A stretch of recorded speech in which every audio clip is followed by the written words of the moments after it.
আমি কলেজের গেট দিয়ে ঢুকবো এমন সময় দেখি কয়েকটা মেয়ে মিলে একটা ছেলেকে উদুম কেলানি দিচ্ছে।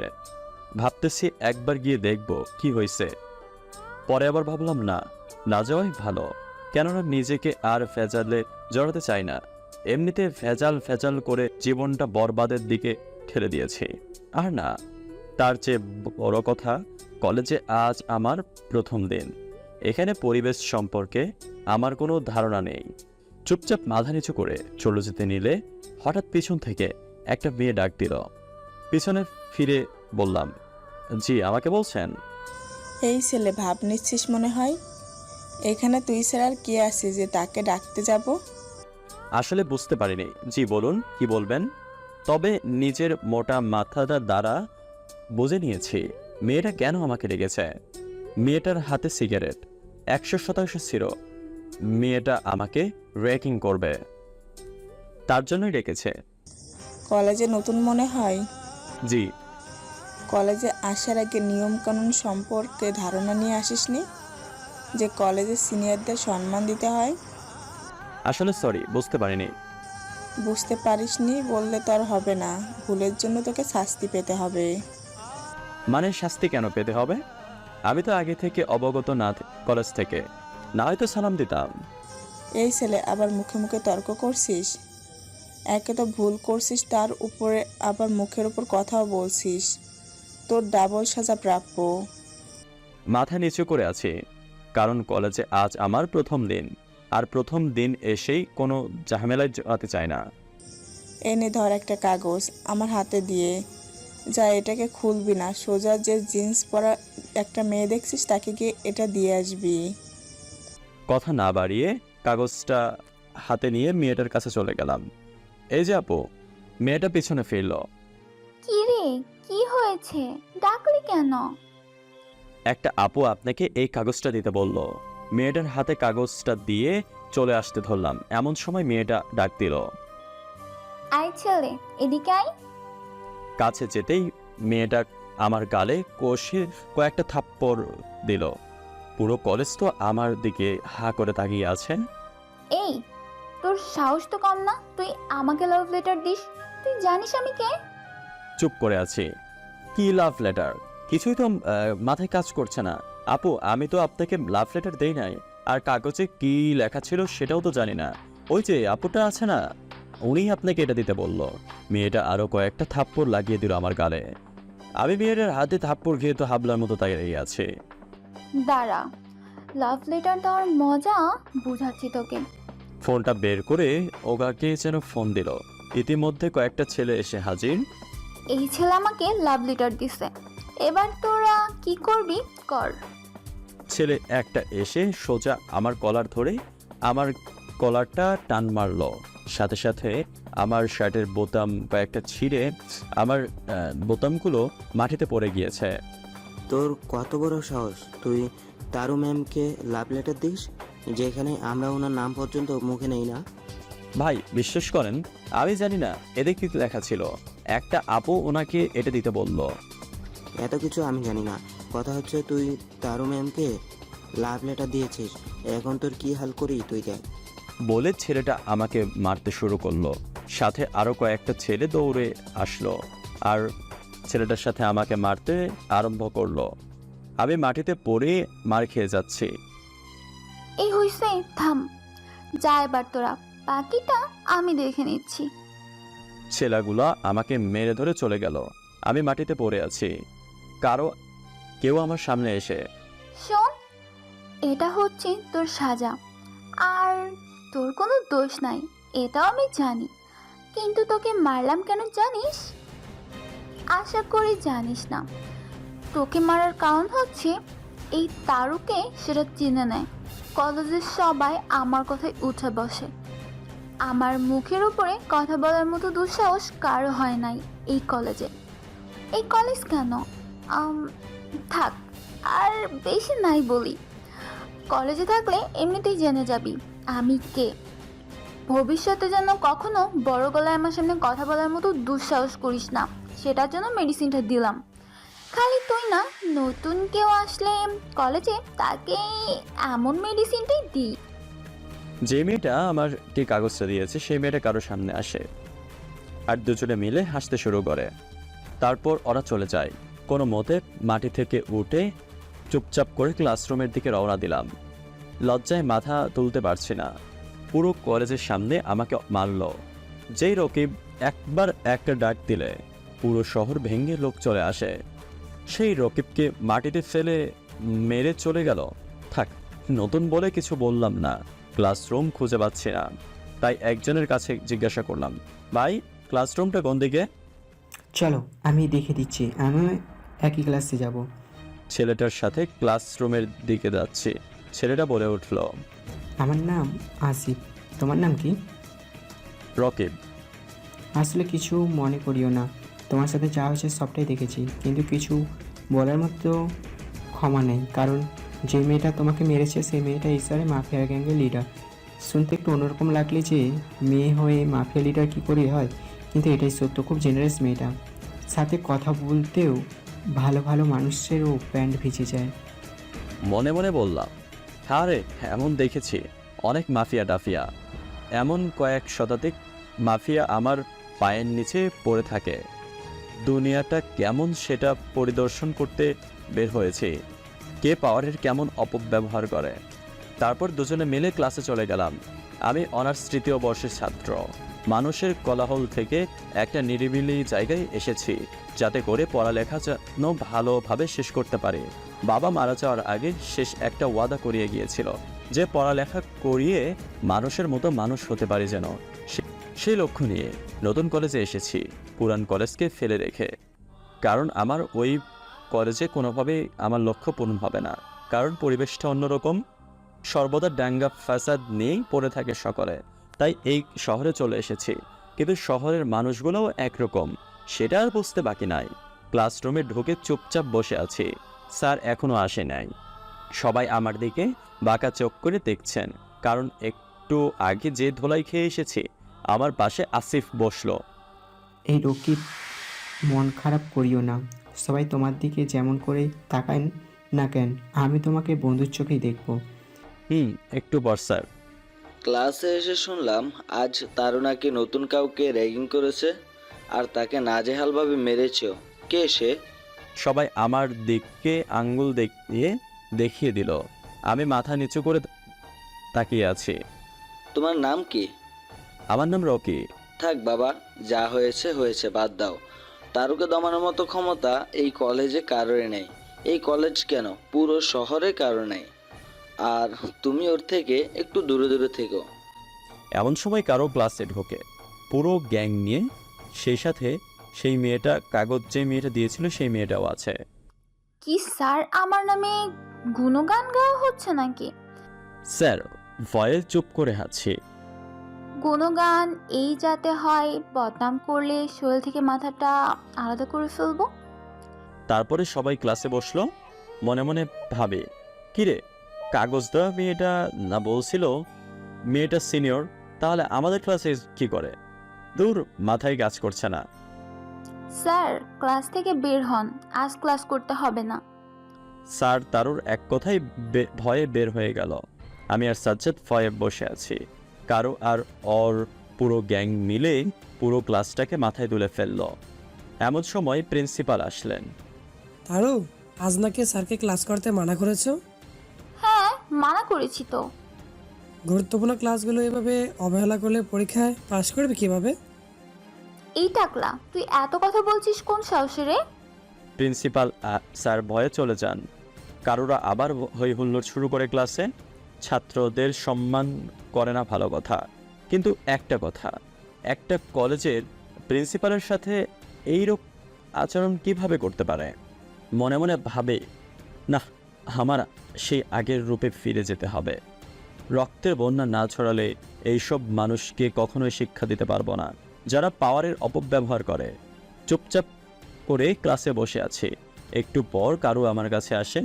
কিরে, এখন কেমন ফিল হচ্ছে তোর? মার খেয়ে তোর অনুভূতিটা কেমন? সবাই হাসাহাসি করছে, আমি চুপচাপ বসে আছি। এখন লাউন হওয়া যাবে না, কয়েকটা দিন যাক, তারপর কত বড় মাফিয়া সেটা দেখে নেব। কিরে, কথা বলিস না কেন? আবার মার খাওয়ার ইচ্ছা আছে নাকি? আমি আমার মতো চুপচাপ করে আছি। প্লিজ তোমরা ওকে ছেড়ে দাও, ওর সাথে আর কিছু করিও না। বেচারা আজ প্রথম এসেই মার খেলো। এই ছাগলের 4 নম্বর বাচ্চা, তোর মুখে দেখি বুলি ফুটেছে। তোরও কি মার খাওয়ার শখ হইছে নাকি যে ওর হয়ে ওকালতি করতেছিস? আসিফ ভয়ে চুপ হয়ে গেল।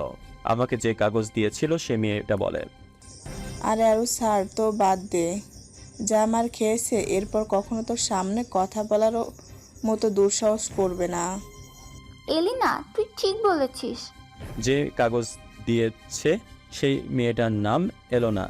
কারোরা ক্লাসরুম থেকে বের হয়ে যায়, আর আমি আর আসিফও ক্লাসরুম থেকে বের হয়ে আসি, কারণ আজ ক্লাস হবে না। কারো একবার বলে দিয়েছে, এরপর আর কারো ক্ষমতা নেই যে তার কথার অবজ্ঞা করে ক্লাস করাবে। চলো আমরা ওই দিকটায় গিয়ে বসি। আচ্ছা চলো।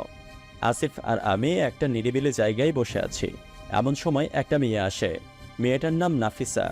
মেয়েটা আসিফের বন্ধু। আসিফ আমার সাথে মেয়েটার পরিচয় করে দিল। বাহ, ভালোই তো। প্রথম দিন এসে দুইজন বন্ধু বানিয়ে ফেলেছি। আচ্ছা রকিব, তোমার বাসা কোথায়? তুমি কোথায় থাকো? আর তোমার বাসায় কে কে আছে? আসলে আমার বাসা কুমিল্লাতে, তবে এই শহরে একটা বাসা ভাড়া করে থাকি। আর আমার বাসায় কে কে আছে বলতে মা, ছোট বোন আর আমি। বাবা মারা গিয়েছে বেশ কিছু বছর আগে। ও সরি। আরে সরি বলার কিছু নেই। আর আমরা তো ফ্রেন্ডই নাকি? ফ্রেন্ডদের মধ্যে সরি টরি এইসব কিছু চলে না। ফ্রেন্ড, তবে পুরোপুরি না। একটা জিনিসে কমতি আছে, সেটা হচ্ছে তুমি করে বলা, যেটা ফ্রেন্ডশিপে চলে না তুই ছাড়া। আচ্ছা, তুই করে বলবো। আচ্ছা রকিব, তারু মেয়েটা আজ তোকে এইভাবে মারলো, তুই কোনো প্রতিবাদ করলি না কেন? কিভাবে করব বল? সে নাকি মাফিয়া কিং এর লিডার। ওর কথাই পুরো শহর কাঁপে। এত কিছুর পর কিভাবে প্রতিবাদ করব বল? আর তার থেকে বড় কথা, কলেজে নতুন এসেছি আর এই মাত্র কিভাবে কি করব? বেশ কিছু সময় আড্ডা দিয়ে বাসায় চলে আসলাম। ফ্রেশ হয়ে খাবারটা খেয়ে নিলাম। মাত্র বিছানায় পিঠটা লাগিয়েছি, এমন সময় ছোট ভাই নাসিম কল করে। ভাই, একটু আগে নাকি মাফিয়ার ছেলেরা শহরে আসা কয়েকটা ছেলেকে বেরহমভাবে মারে, যেখানে নাসিরের ছোট ভাইও ছিল। মেরে সব কয়টাকে তারা সাথে করে নিয়ে গেছে। দূর, যত চাই এই সব বিষয় থেকে নিজেকে দূরে রাখবো, ততই আরও এইসব বিষয়ের দিকে জড়িয়ে পড়ি। আচ্ছা যাই হোক, টেনশন করিস না। রাতের মধ্যে তোর ভাইকে ওরা ছেড়ে দেবে। ফোন কেটে ইয়াসিনকে ফোন দিলাম। ইয়াসিন ক্রুকট 11, যেটা নাসির ভাইয়ের সাথে কথা বলার পরবর্তী কল, যেটা আমি আর উনি ছাড়া যেটা জানে না। তুই কল দিয়ে বল, শহরের মাফিয়ার ছেলেরা নাকি নাসিরের ছোট ভাইকে ধরে নিয়ে গিয়েছে। তাদেরকে যেন ছাড়িয়ে নিয়ে আসে, না হয় আমার মাথা যদি গরম হয়, শহরে কোনো মাফিয়া থাকবে না। আচ্ছা ভাই, আমি এখনই নাসির ভাইকে বলতেছি। নাসিরের কথাই পুরো মাফিয়ারা কাজ করে, আমার মাথায় কাজ করতেছে না। মাফিয়া মাফিয়া বলে যে লাফাচ্ছে, এই মাফিয়ার আসল রূপ যদি জানতো তাহলে তারা ওই জায়গাতে মলমূত্র ত্যাগ করত। সামান্য একটা শহরের লিডার হয়ে এত পাওয়ার দেখাচ্ছে, তাহলে যে মাফিয়ার জন্ম দিয়েছে তার পাওয়ার কতটা হওয়ার দরকার। তারপর একটু রেস্ট নিয়ে বিকালবেলা হাঁটতে বের হলাম। এমন সময় দেখলাম কয়েকজন মানুষ আর পুলিশ মিলে রাস্তাঘাট অফ করে দিচ্ছে, কারণ মাফিয়ার লিডার নাকি এখন এই পথ ধরে যাবে। কে যাবে এখন সেটা তো আপনাদের বলতে হবে না, কারো যাবে এখন। আমিও এখন আমজনতার মতো রাস্তার একপাশে চুপচাপ দাঁড়িয়ে আছি। হঠাৎ নজর পড়ল একটা গাড়ির মধ্যে একটা রুগী আটকা পড়েছে, যাকে হসপিটালে নিয়ে যাচ্ছিল, কিন্তু তারও আসবে দেখে গাড়ি করে সব সাইড করে দিয়েছে।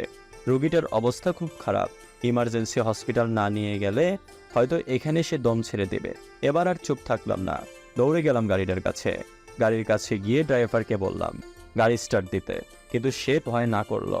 আমি বললাম, কোনো সমস্যা হবে না, আমি আছি আপনার সাথে। না, আমি প্রাণে মরতে চাই না, মাফিয়ার লোকেরা অনেক ডেঞ্জারাস।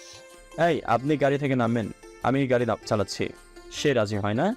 এবার রাগ উঠে গেল, ওকে কলার ধরে গাড়ি থেকে নামিয়ে দিলাম, দিয়ে গাড়ি নিয়ে নিজেই হসপিটালে রওনা দিলাম। কাউকে দেখার সময় নেই, আগে মানুষটাকে বাঁচানো ফরজ। হসপিটাল পৌঁছে দিয়ে মাত্র বের হলাম, এমন সময় কয়েকজন ছেলে এসে আমাকে জোরপূর্বক তাদের সাথে নিয়ে গেল। এই ছেলে, কে তোমরা? আর তোমরা আমাকে নিয়ে যাচ্ছ কোথায়? চুপ করে থাক একদম, বেশি বাড়াবাড়ি করবি সোজা শরীর থেকে মাথাটা আলাদা করে ফেলবো। চুপ করে তাদের সাথে গেলাম। তারা আমাকে তারুর কাছে নিয়ে গেল। আমাকে দেখি কি রে, ছোট লোকের বাচ্চা, তুই নাকি গরিবের রবিনহুড হয়েছিস? আমার লোকেরা পথ ব্লক করার পরেও কোন সাহসে গাড়ি নিয়ে রাস্তায় নেমেছিস? মানুষটা আর অল্প সময় হলে মরে যেত, তাই রোগীটাকে নিয়ে হসপিটালে দিয়ে এসেছি। এই কুত্তার বাচ্চা, আমার মুখের ওপর আবার কথা বলিস? একে তো ভুল করেছিস, এখন আবার? এই তোরা বেটাকে নিয়ে গিয়ে জীবনের তোর শিক্ষা দিয়ে দিবি, একটা হাত আর একটা পা যেন অচল হয়ে যায়। তারুর কথা মতো ওরা আমাকে নিয়ে যায়, নিয়ে গিয়ে একটা রুমে বন্ধ করে রাখে। তারপর তারা চলে যায়। কিছু সময় পর আবার ফিরে আসে একটা গরম লোহার টুকরা নিয়ে। ছেলেটা গরম লোহার টুকরাটা নিয়ে সোজা আমার পা বরাবর বাড়ি মারে। এত জোরে যে বাড়ি মারে, মাগো বলে চিৎকার দিয়ে উঠি। তারপর আবার হাতের ওপর বাড়ি মারে, সাথে সাথে হাতটা মট করে ভেঙে যায়। স্পষ্ট বুঝতে পারছিলাম হাতটা ভেঙে গেল। সারের মতো চেঁচাতে শুরু করি, মনে হচ্ছিল জানটা বেড়ে যাবে। তারপর তারা আমাকে নিয়ে গিয়ে রাস্তার মধ্যে ফেলে রেখে চলে আসে। মাটিতে পড়ে আছি, কেউ সাহায্যের জন্য এগিয়ে আসছে না। কিছু সময় পর একটা বয়স্ক লোক এগিয়ে আসে। তারপর উনি আমাকে হসপিটালে নিয়ে যায়। হসপিটালে গিয়েই আমি আমার জ্ঞান হারিয়ে ফেলি। 1 সপ্তাহ পর জ্ঞান ফিরে আসে। জ্ঞান ফিরে আসতে যা দেখতে পাই তা দেখতে পুরো মাথা যেন ভৌ ভৌ করে ঘুরতে শুরু করে। পুরো হাসপাতালে ছেলেপেলে দিয়ে ভরে আছে, সবার মাথায় তো আগুন উঠে গিয়েছে।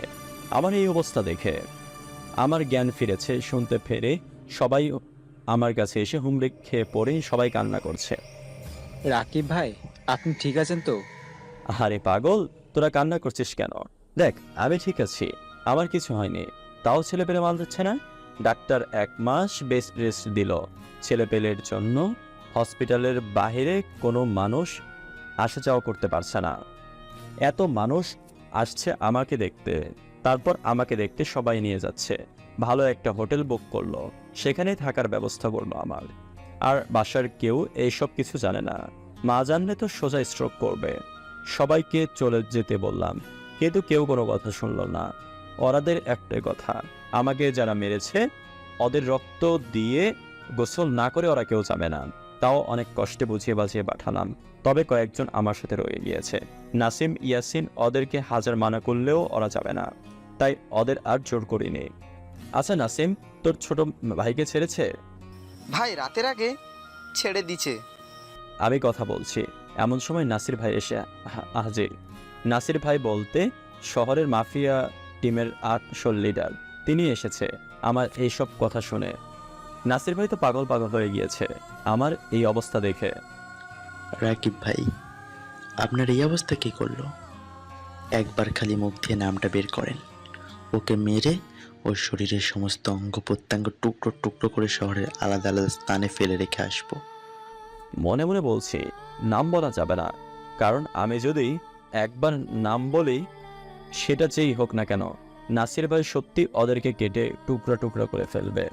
আর ওদের ছেলেদেরকে জন্য আমি একাই এনাফ। ওদেরকে সাহায্য করার জন্য কোনো ছেলেপেলের দরকার হবে না। আর তার চেয়ে বড় কথা, ওদেরকে আমি নিজেই শাস্তি দিব। না নাসির ভাই, কে বা কারো করেছে জানি না, ছেলেগুলোকে এর আগে কখনো দেখি নাই। রাকিব ভাই, আপনি চিন্তা করবেন না, যে বা যারা এইরূপ করেছে তাদের ধরে এনে আপনার পায়ের সামনে হাজির করব। নাসির ভাই আরও বেশ কিছুক্ষণ সময় কথা বলে চলে যায়। দুপুরে খাবারের সময় হয়ে এসেছে প্রায়। খাবার খেয়ে ওষুধ খেয়ে নিলাম, একটু রেস্ট করা দরকার। কিন্তু রেস্ট করার আগে কয়েকজন যারা আছে তাদেরকে সবাইকে রুম থেকে বের হয়ে যেতে বললাম, ইয়াসিন বাদে। তারপর সবাই রুম থেকে বের হয়ে গেল।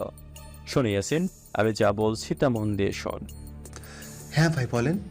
আমি জানি আমাকে যারা মেরেছে তাদেরকে আমার মেরে ফেলতে 2 মিনিটেরও কম সময় লাগবে। খালি একবার নাসির ভাইকে নামগুলো বললেই হবে। কিন্তু আমি নাসির ভাইকে বলি নাই, কারণ ওদেরকে আমি নিজে হাতে শাস্তি দিব। আর ছেলেগুলো মাফিয়া টিম যেটা শহরে আছে, সেই গ্যাংয়ের ছেলে ফেলে। আর শোন, শহরের মাফিয়া গ্যাংয়ের দায়িত্বে আছেন তারু নামের একটা মেয়ে। ওর লেফট হ্যান্ড এবং রাইট হ্যান্ড দুইটা ছেলে আছে। ওদেরকে গিয়ে তুলে আনবে। ওরাই আমার সাথে এরূপ আচরণ করেছে। যত ছেলে আছে নিয়ে যা, কিন্তু কাউকে বলবি না ওদের কেন তুলে আনছিস। কেউ জিজ্ঞাসা করলে বলবি রকি ভাইয়ের অর্ডার। আচ্ছা ভাই, আপনি একটু শুয়ে রেস্ট করেন, বিকেলবেলা আপনার চোখ খোলার আগে ছেলে দুইটা আপনার সামনে থাকবে। আরে না না, এটা হোটেল, এটা কোনো হাঙ্গামা করার দরকার নেই।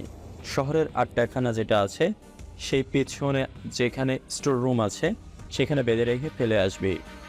তারপর কি করতে হবে সেটা আমি বলে দেব। আচ্ছা ভাই। আচ্ছা, তারপর ইয়াসিন চলে যায় আর আমি একটু ঘুমানোর চেষ্টা করি। বিকালবেলা চোখ খোলার আগে দেখি ইয়াসিন এসে হাজির। কিরে, কাজ কত দূর? ভাই, মাল দুইটাকে তুলে নিয়ে স্টোর রুমে ফেলে রেখে চলে আসছি। এই যে নেন মাল দুইটার ভিডিও। ইয়াসিন আসার আগে ওদের ভিডিও করে নিয়ে এসেছে। কোনো সমস্যা হয় নাই তো? ভাই কি বলেন, কি সমস্যা হবে? যাওয়ার আগে সবাই কোমরে কুচে মেশিন নিয়ে গেছি, গিয়ে ফার্স্টে ভালোই বলেছি আমাদের সাথে আসতে, কিন্তু মাল দুইটা একটু পাওয়ার দেখাইছে যে এই সেই, কিন্তু সে জানে না আমরা তার বাপেরও বাপ। কি আর করা ভাই, যখন বাংলা ভাষায় বুঝাতে পারে নাই তখন মেশিন কোপালের থেকে তুলে নিয়ে আসছি। যা এবার ফ্রেশ হয় না। এভাবেই দিন কাটতে লাগলো। তারুর লেফট হ্যান্ড এবং রাইট হ্যান্ড দুইটা এখনও স্টোর রুমে বন্দি। পুরো শহর তামা করে খুঁজে ফেলছে শহরের মাফিয়া কিংরা, কিন্তু কেউ খুঁজে পায়নি এই দুইটাকে। আমার প্ল্যান হচ্ছে আগে পুরোপুরি সুস্থ হই, তারপর ওদের ব্যবস্থা করব। আর কিছুদিন যাওয়ার পর পুরোপুরি সুস্থ হয়ে গেলাম, এবার সব কয়টার অবস্থা নাজেহাল করব। নাফিস আর ইয়াসিনকে নিয়ে স্টোর রুমে গেলাম, যেখানে মালডয়রিটাকে বন্দি করে রেখেছে ইয়াসিন। আর ইয়াসিনকে আগে বলে রেখেছিলাম আমি সুস্থ হওয়ার আগে পর্যন্ত ওদের দেখভালের কমতি যেন না হয়, কারণ কোরবানির ছাগলকে ভালো করে দেখভাল করতে হয়। ওদেরকে বাইরে রেখে আমি স্টোর রুমের ভেতরে গেলাম। গিয়ে দেখি মাল দুইটাকে ইয়াসিন শিকল দিয়ে বেঁধে রেখেছে। আমাকে দেখে একজন বলে উঠলো, এই তুই না এখানে? আমি না তোকে মেরে রাস্তায় ফেলে এসেছিলাম, তুই এখনো মরিস নাই? বাপ কখনো এত তাড়াতাড়ি মরে রে কুত্তার বাচ্চা?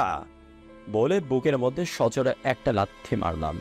আমি মরলে তোদের শরীর থেকে কলেজা কেটে বের করবে কে? আর কার গায়ে হাত দিয়েছিস সেটা চলতে জানতি তাহলে এখনই দম আটকে মারা যেতাই। ইয়াসিন, সেলাই রেঞ্জ আর কাটারটা নিয়ে আয়। ইয়াসিন এসে সেলাই রেঞ্জ আর কাটারটা দিয়ে গেল। সেলাই রেঞ্জটা হাতে নিলাম, দুইজনের পা বরাবর দুইটা সজোরে বাড়ি মারলাম। বাড়ি মারার সাথে সাথে পায়ের হাড্ডিটা মট করে ভেঙে গিয়েছে, সেটা স্পষ্ট নিচের কানে শুনতে পেলাম। দুইজনে মাকে বলে চিৎকার করে উঠল, এখন কেমন লাগে? তারপর আবার হাতের মধ্যে বাড়ি মারলাম। দুজনের সারের মতো চিৎকার করে চেতাচ্ছে আর হাত জোর করে মিনতি করছে, প্লিজ আমাদেরকে ছেড়ে দাও, আমাদের ভুল হয়ে গিয়েছে। এখন কেন? তখন মনে ছিল না কার সাথে পাঙ্গা নিচ্ছিস?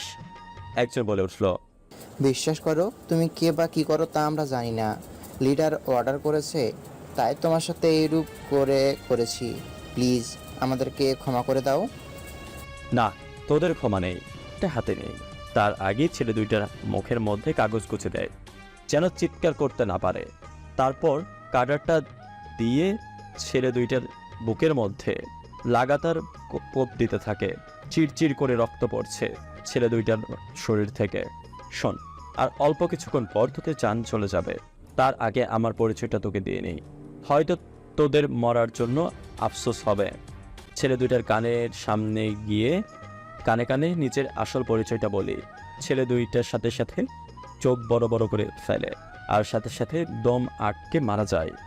ইয়াসিনকে বলি এই দুইটা বডিকে শহরের রোডে টাঙ্গিয়ে রেখে আসতে, যাতে করে মানুষজন দেখতে পারে।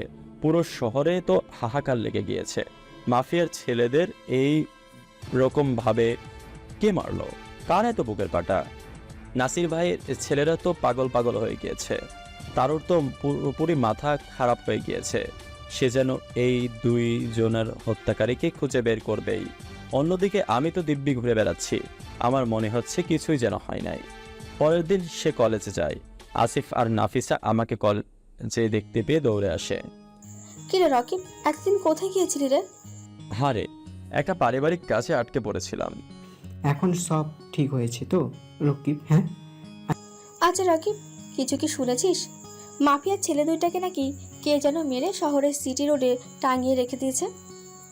হ্যাঁ, আমিও একটু শুনেছি। কলেজে এসেছি পর্যন্ত সবাই একই কথা খানাফোসা করছে। চল, ক্লাসের সময় হয়ে এসেছে, ক্লাসে দিকে যাই। তিনজন মিলে ক্লাসের দিকে যাচ্ছি, এমন সময় তারোর সামনাসামনি পড়ে গেলাম। তারও তো আমাকে দিকে চোখ বড় বড় করে চেয়ে আছে। আমি সাইড কেটে চলে আসলাম।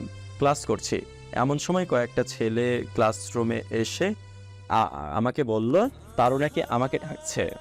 আচ্ছা চলো, স্যারের অনুমতি প্রয়োজন নাই, তাই তারুর কথা একবার যখন বলেছে সবাই একদম চুপ। তো ভয়ে শেষ। রকি প্লিজ একটু সেফ থাকিস, কখন কি করে বসে তোর সাথে। আরে টেনশন করিস না। তারপর ছেলেগুলোর সাথে তারুর কাছে গেলাম, তারও সবাইকে চলে যেতে বলল। সবাই চলে গেল। আই ছেলে, তুই জীবিত হলে কি করে? সেদিন ওরা যা বললো যে তোকে মেরে হাড় গুঁড়ো করে দিয়েছে, ওদের কথা মতো তো তোর বাঁচার কথা না, কিন্তু বাঁচলি কি করে? আর একটা কথা, সেটা হচ্ছে তোকে কেমন যেন আমার সন্দেহ হচ্ছে। তোকে যারা মেরেছিল সেই দুজনকে কারা জানি মেরে শহরের সিটি রোডে টাঙিয়ে রেখে আসছে। দেখেন, আপনার কোনো কথার জবাব আমি দিতে প্রস্তুত নয়। আর বড় কথা হচ্ছে আমি ভুল করেছি, তার জন্য তো মেরে হাত ভেঙে দিয়েছেন। এত শাস্তি দেওয়ার পরেও কি আপনার শাস্তির দেওয়ার শখ মেটেনি? আই ছেলে, বেশি কথা শিখে গেছিস মনে হয়। কথা যাই বলবো চুপচাপ শুনবি, না হয় জ্যান্ত মেরে পুঁতে ফেলবো। আমি চুপ করে আছি। শোন, তোকে আমার সন্দেহ লাগছে। আমার ছেলেপেলেরা তোর উপরে নজরদারি রাখবে, কথাটা মাথায় রাখিস। আচ্ছা, আবার ক্লাসে চলে গেলাম। ক্লাস করে বাসায় চলে গেলাম। এভাবেই কাটলো আরও কয়েকটা দিন। এই কয়েকদিনে দেখলাম তারও কেমন যেন পরিবর্তন হয়ে গিয়েছে। আমি কলেজে আসলে তারও আমার দিকে ট্যাপ ট্যাপ করে চেয়ে থাকে। একদিন ক্লাস শেষ করে যাচ্ছিলাম, এমন সময় তারও আমাকে ডাক দেয়, এই এদিকে আই। হ্যাঁ বলেন। এই, তুই কি সিঙ্গেল? মানে বুঝলাম না। তুই কি কোনো রিলেশন করিস? না। এখানে এসে আমার পাশে বস। আমি কথা না বাড়িয়ে তারুর কাছে গিয়ে বসলাম। শোন, আজ থেকে তুই রোজ ক্লাস ছুটির পর এসে আমার সাথে এখানে বসে থাকবি। হঠাৎ তারুর নাম্বারে ফোন আসে। যে ছেলে দুইটাকে যারা মেরে ফেলে দিয়ে গিয়েছে তাদের একজনের সংবাদ পাওয়া গিয়েছে। অপর পাশ থেকে কি বলছে কিছু বুঝতে পারছি না, খালি তারুর কথা বুঝতে পারছি। ওকে যে কারো হোক আটক করে আমার সামনে নিয়ে আয়। ফোনের অপর পাশ থেকে খবর পেয়েছি আজ নাকি সে রাতের বেলায় চৌরাস্তার মোড়ে কোনো একটা বাজে কাজে যাবে, সেখান থেকে তুলে নিয়ে আসবো। ফোনের অপাশ থেকে কি যেন বলল। আচ্ছা। তারও ফোন রেখে দিল। বেটা, এবার যাবি কই? আমার ছেলেদেরকে মারা এবার বুঝাবো। আজ রাতেই তোর খেল খতম। তার অল্প কথা শুনে বুঝে গেলাম ইয়াসিনের নাম জেনে গিয়েছে। আজ রাতে ইয়াসিনকে ওরা কিছু একটা করবে। এই, এবার তুই বাসায় যা, আমার কাজ আছে। তাড়াতাড়ি উঠে বাসায় চলে আসলাম। এসে ইয়াসিনকে ফোন দিলাম। ইয়াসিন ফোন রিসিভ করছে না। অনেকবার ফোন দিলাম, তাও ফোন রিসিভ করলো না। মাথা তো ঘুরতেছে। আমার জালে আমি ভেসে গেলাম। এখন যদি ইয়াসিনকে খবর দেওয়া না হয় তাহলে সে 100% সিওর বিপদে পড়বে। একটু পর দেখলাম ফোনটা বাজছে। ফোনের দিকে তাকাতে দেখলাম ইয়াসিন ফোন করেছে। ইয়াসিন, কোথায় তুই? ভাই, আমি তো একটা কাজে আসছিলাম। আচ্ছা শোন, যেখানে আসছিস আমার সাথে তাড়াতাড়ি দেখা কর। তাড়াতাড়ি 30 মিনিটের মধ্যেই আমার কাছে চলে আসলো। ওকে বললাম তোর নাম ওরা জেনে গিয়েছে। তো ভাই সমস্যা কি? আমি কি ওদেরকে ভয় পাই নাকি? আপনি থাকতে এই যমুনের বুকে কোন মানুষটা আমার গায়ে হাত দিবে? এমন মানুষ এখনো পয়দা হয় নাই। তোর কিছুই করতে পারবে না। তবে এটা বলতো, আজ রাতে কি তোর কোথাও যাওয়ার প্ল্যান আছে? হ্যাঁ ভাই, চৌরাস্তার মোড়। ওকে, সমস্যা নাই। ওরা আজ রাতে কিছু একটা করবে। আজ রাতেই আমি আমার রূপ দেখাবো। খবর দে সব ছেলেদের, রকিব চৌধুরী কি সেটা আজ পুরো শহরবাসী জানবে। ইয়াসিন সব ছেলেপেলেদের খবর দেয়। গাড়ি করে শুধু রকিবুল চৌধুরীর ছেলেপেলে থাকে। কম করে হলেও 1000 ছেলেপেলে আসে। কোমরে আর্টস কেউ কেউ আবার রুম নিয়ে আসে, যেটা কয়েক কিলোমিটার দূর থেকেই তার নিশানা তাক করতে পারে। ছেলেপেলে তো আজ পুরোপুরি ক্ষিপ্ত। কার এত বড় বুকের পাটা যে রকিব চৌধুরীর সাথে পাঙ্গা নেবে? তারপর সব ছেলেপেলেদের শহরের আড্ডাখানায় অ্যাড করলাম। করার পর কে কোথায় থাকবে সেটা সবাইকে বলে দেওয়া হলো। ছেলেরা চৌরাস্তার মোড়ে জায়গায় জায়গায় ফিট হয়ে যায়। চৌরাস্তার মোড়ে যত বড় বড় ডাওয়ার বা দালান আছে সব জায়গায় আমার ছেলেপেলে রুম নিয়ে ফিট হয়ে আছে। আমি শুধু অর্ডার করব, আর সাথে সাথে শহরে রক্তের বন্যা বয়ে যেতে দেরি হবে না। অন্যদিকে শহরের মাফিয়ারা পুরো শহরে যত ক্রু আছে সবাইকে একত্রিত করে। উদ্দেশ্য একটাই, এর ক্রু মেম্বারকে যারা হত্যা করেছে তাদেরকে মৃত্যুর চৌখাট অবধি পৌঁছে দিবে। শহরে প্রায় কয়েক শতাধিক ক্রু মেম্বার আছে, সবাই একজোট হয় রাতের বেলায়। আজ তারা ইয়াসিনকে ধরবে, তারপর বাকি যারা ওর সাথে ছিল সবার নাম বের করবে, তারপর ওকে মেরে ফেলবে। ওদেরকে লিড করছে নাসির ভাই, আর সাথে তারও তো আছেই। ওদের নেতৃত্বে মাফিয়ার সকল ক্রু মেম্বার আজ একত্রিত হয়েছে। নাসির ভাই জানে না ওদের জন্য আজ মৃত্যু অপেক্ষা করছে। নিজের প্রার্থনা পাথে যে নিজেরাই আটকে পড়ছে, এটা ওরা ভাবে নেই। বিকাল পাড়িয়ে মাগরিব হয়ে আসে। আমার ছেলেপেলেরা সবাই নিচের জায়গা মতো ফিট হয়ে আছে। আমি বলে দিই, ইয়াসিন আগে একা যাবে, মাফিয়ার ক্রুরা সবাই একা যাবে। মাফিয়ার ক্রুরা সবাই অপেক্ষা করছেন কখন তাদের বলির পাটাটা আসবে। একটু পর কথা মতো ইয়াসিন চৌরাস্তায় মোড়ে যায়। সাথে সাথে ইয়াসিনকে মাফিয়ার ছেলেপেলেরা ইয়াসিনের চারপাশ থেকে ঘিরে ফেলে। সবার হাতে হাতে বড় বড় চাপাতি আর রামদা। ইয়াসিনকে আজ টুকরো টুকরো ফেলবে। নাসির ভাই আর তারও একটা গাড়িতে বসে আছে। ছেলে ফেলে দৌড়ে আসে ইয়াসিনকে মারার জন্য। যারা দৌড়ে আসে সবার মাথায় গুলি লাগে, আর প্রত্যেকেই লাশ হয়ে মাটিতে পড়ে যায়। রেড অফ ফায়ার দিয়ে মাথার খুলে ছিদ্র করে ফেলেছে আমার ছেলেরা। মাফিয়ার ছেলেরা তো সবাই ভয় পেয়ে যায়, কেউ বলতে পারতেছে না কি হচ্ছে। এবার ইয়াসিনের সাথে ওর দলের সব 10-15 জন ছেলেপেলে গিয়ে দাঁড়ায়। মাফিয়ার দলের কয়েকজন ছেলেপেলে আসে মারার জন্য। ওই 10-15 জন মিলে প্রায় শতকখানি মাফিয়ার ক্রুকে মেরে জায়গার মধ্যে তুলোহীন বানিয়ে ফেলে। এবার একত্রে সকল মাফিয়ার ক্রুরা ওই 10-15 জন ছেলের সাথে মারামারিতে জড়িয়ে পড়ে। 10-15 জন মিলে এতজনের সাথে কখনোই পেরে ওঠা সম্ভব না। মাফিয়ার ক্রুরা ওদেরকে মারতে শুরু করে। এমন সময় নাসির ভাই আর তারও গাড়ি থেকে নেমে আসে। অন্ধকার দেখে কাউকেই তেমন একটা চেনা যাচ্ছে না। না হয় নাসির ভাই ইয়াসিনকে দেখেই চিনে ফেলতো। নাসির ভাই ইয়াসিনের বুকের মধ্যে সহজরে একটা লাথি মারে। কুত্তর বাচ্চা, কত বড় সাহস আমার ছেলেপেলেদের গায়ে হাত দিস! তোদের বুক দেখে আজ আমার কলিজা ছিঁড়ে বের করে ফেলবো। এইসব কয়টাকে গাড়িতে তুলে নিয়ে আয়। নাসির ভাই আর তারও গাড়িতে উঠতে যাবে, এমন সময় দেখতে পায় কয়েক হাজার ছেলেপেলে রামস হাতে নিয়ে দাঁড়িয়ে আছে। নাসির ভাইয়ের এটা দেখে তো পা কাঁপা শুরু হয়ে যায়। তারা মাত্র সংখ্যায় কয়েক শতাধিক, আর যারা যারা বড় বড় আর্মস নিয়ে দাঁড়িয়ে আছে ওরা সংখ্যায় কয়েক হাজার। আমাদের ছেলেপেলেরা পুরো মাফিয়ার টিমকে কয়েক চতুর্দূর থেকে ঘিরে ফেলে আর উড়াধুরা গুলি ছুটতে শুরু করে। কয়েক মিনিটের মধ্যে মাফিয়ার সকল ক্রু মারা যায়। এমন সময় আমি সামনের দিকে এগিয়ে আসছি। নাসির ভাই আর তারও মাটিতে জড়সড় হয়ে বসে পড়ে। পুরো শহর যেন নিস্তব্ধ হয়ে গিয়েছে। বাহিরে গোলা বর্ষণ হচ্ছে দেখে সবাই নিজের নিজের ঘরের দরজা বন্ধ করে নিজেদের ঘরের মধ্যে বসে থাকে। কয়েক শত মাফিয়ার ক্রু জীবিত আছে। সবাই নিজের প্রাণ বাঁচানোর জন্য উপরে আল্লাহর কাছে প্রার্থনা করতে থাকে। আমি অনেক আগেই লক্ষ্য করেছি এখানে নাসির ভাই আছে, তাই আমি তার দিকে এগিয়ে যাই। কোথা থেকে যেন এক ফোঁটা আলোক রশ্মি এসে আমার মুখের উপর পড়ে। তারও তো আমাকে দেখে তাজ্জব হয়ে যায়, আর নাসির ভাই চোখ বড় বড় করে আমার দিকে তাকিয়ে আছে। আমাদের ছেলেপেলেরা তো প্রচণ্ড রকমের ক্ষিপ্ত হয়ে আছে, সব কটাকে এখানে মেরে ফেলবে। নাসির ভাই দৌড়ে গিয়ে আমার পাউরে পড়ে যায়। রাকিব ভাই, আপনি আমাকে মাফ করে দেন।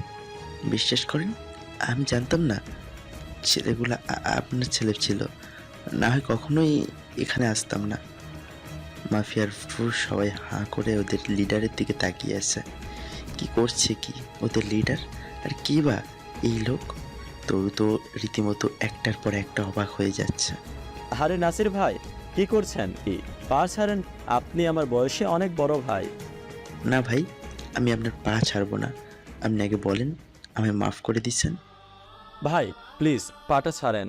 ভাই আপনার ওপরে কোনো রাগ নাই আমার, যে মাফ করার মতো কোনো কিছু থাকবে। ওঠেন একবার। রকিবকে জড়িয়ে ধরে কান্না করে দিই। নাসির ভাই, তবে একটা জিনিস, তবে শহরের মাফিয়া ক্রুরা এতটা বাজে আর এত নিকৃষ্ট, সেটা কোনো তুলনা হয় না।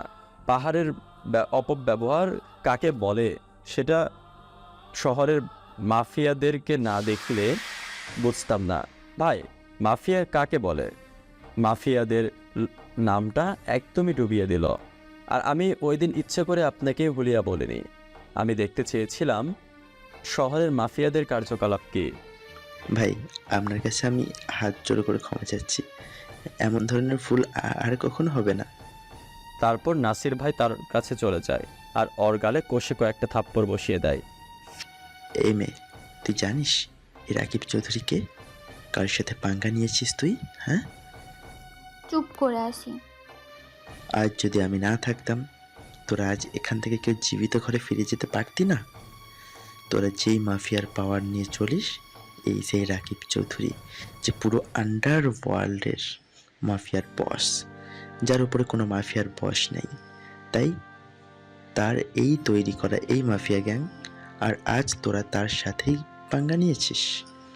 সবাইকে উদ্দেশ্য করে বলি, দেখ চারিদিকে তাকিয়ে এক ডাক দিয়েছে, হাজার হাজার মাফিয়ার ছেলে ফেলে এসে একত্রিত হয়েছে। মাফিয়ার লিডার হওয়ার পরেও তার কোনো বড়াই নাই, কিন্তু তোদের এত পাওয়ার আসলো কোথা থেকে? সবাই তো এই কথা শুনে মাথায় হাত দিয়ে ফেলে।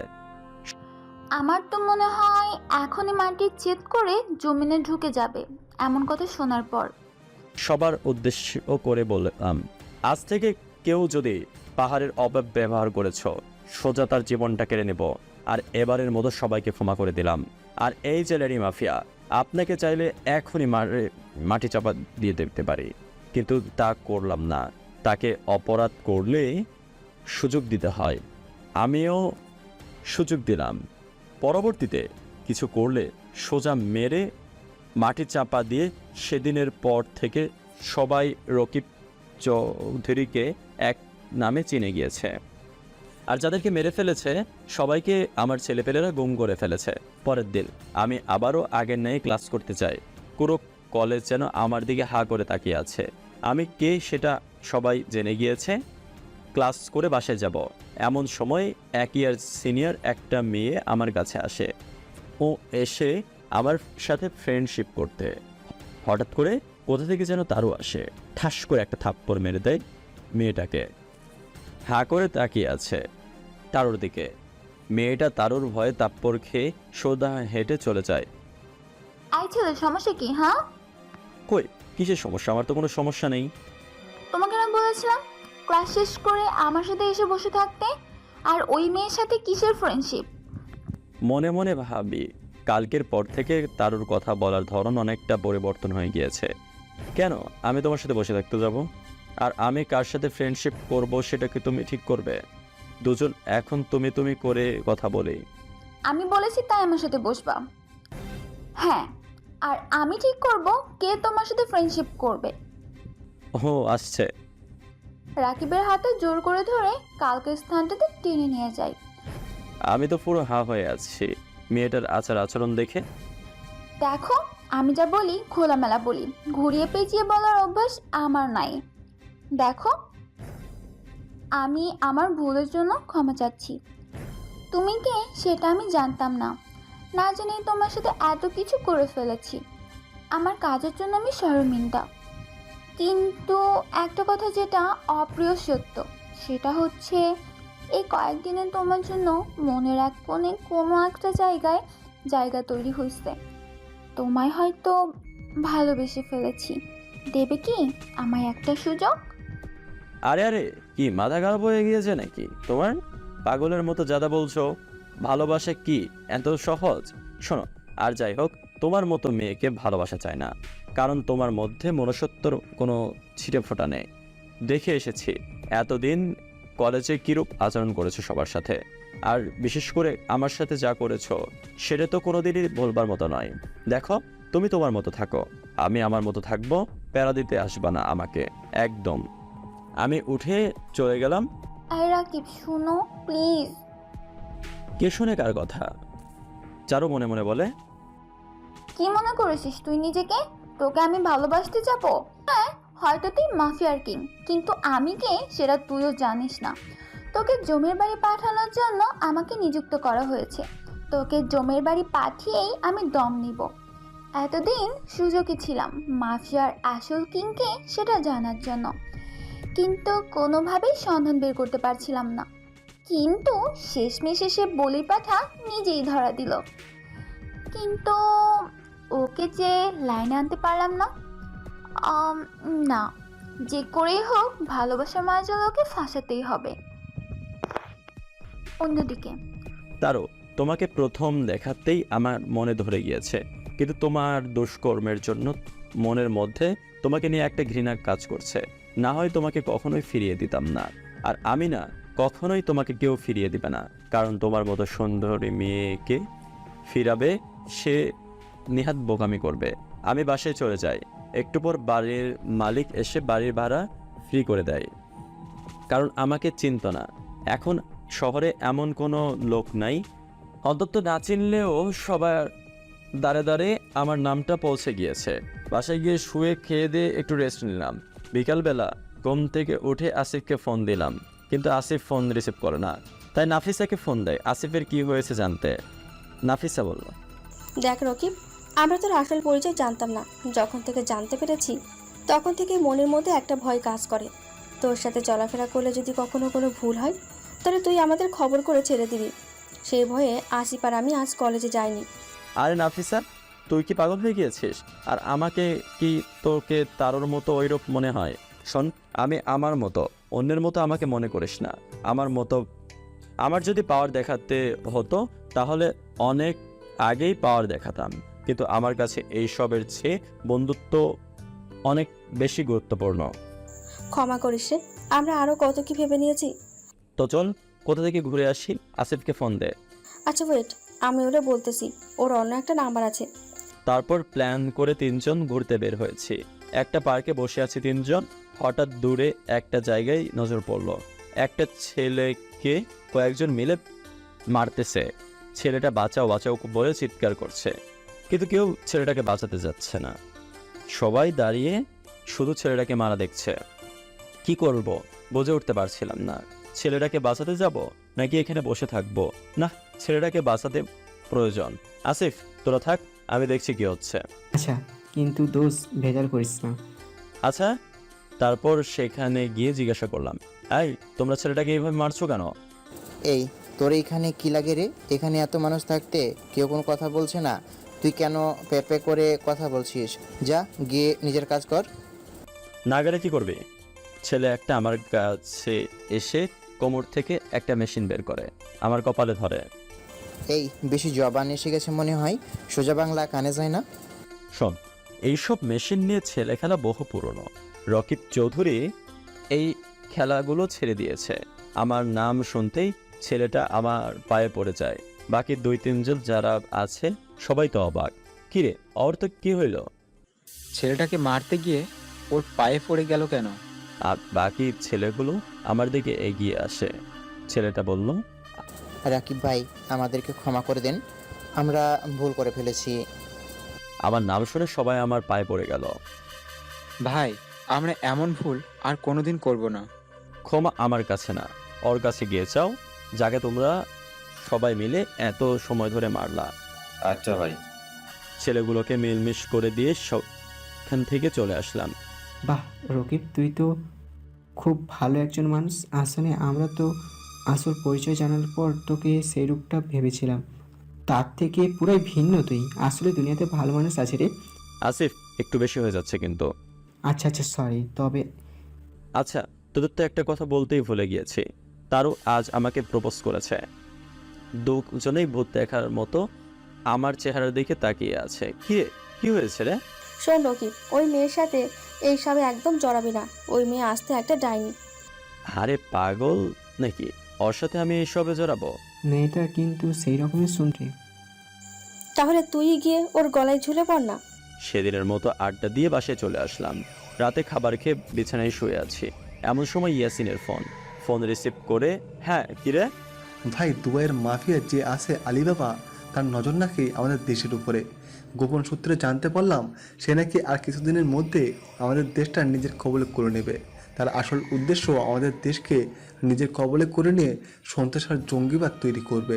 আর ইতিমধ্যে সে নাকি তার বিশেষ একটা টিম বাংলাদেশে পাঠিয়ে দিয়েছে, আর নাকি তাদের কাজে কর্মে নিযুক্ত হয়ে গেছে। দেশের তথ্য কালেক্ট করছে তারা। কি বলিস কি? আচ্ছা দাঁড়া, আমি দেখছি। কার এত বড় সাহস আমার দেশের উপর নজর দেয়, আমার দেশকে সন্ত্রাসে পরিপূর্ণ করতে চাই? আমি সাথে সাথে আন্ডারওয়ার্ল্ড ডন ইয়াসিফকে ফোন দিলাম। हाँ राकिब भाई, बोलो कैसे याद किया मुझे? ভাই কি অবস্থা, কেমন আছেন? আরে ভাই, স্মরণ তো সবসময় করি, এতই ব্যস্ত থাকি যে কথা বলে হয়ে ওঠে না। ओह कोई बात नहीं, तो बोलो मुझे क्यों याद किया? ভাই, দুবাইয়ের ডন আলিবাবার নাকি আমার দেশের উপর নজর পড়েছে। ওকে বোঝান যদি আমার দেশের উপর নজর দেয় তাহলে ওর শরীর থেকে মস্তক আমি আলাদা করে দেব। राकिब भाई, वो कमीना मुझसे भी बंधन टूट लिया। उसका अब हमसे कोई दास्तान नहीं है। राकिब भाई, हम तुम्हारे साथ हैं। वो कमीना का नज़र तुम्हारे देश पे पड़ने नहीं दूंगा। जो भी मदद चाहिए मुझे बताना।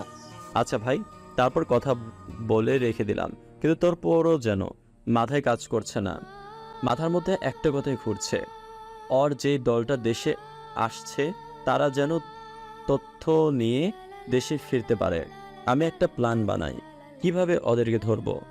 পরের দিন সকালে উঠে রীতিমতো কলেজে যাই। নাফিসা, আসিফ ওরা আগে এসে গিয়েছে। এমন সময় হঠাৎ করে কোথা থেকে তারু এসে রকিবকে জড়িয়ে ধরে। আমার তো মাথায় রাগ উঠে যায়। আমি তারুকে সামনে ঘুরিয়ে ওর গালের মধ্যে কয়েকটা থাপ্পড় বসিয়ে দিই। তো বেকুবের মতো হা হয়ে আছে রাকিবের থাপ্পড় খেয়ে। নাফিসা আর আসিফও চোখ বড় বড় করে তাকিয়ে আছে আমার দিকে। কি করলাম আমি এটা?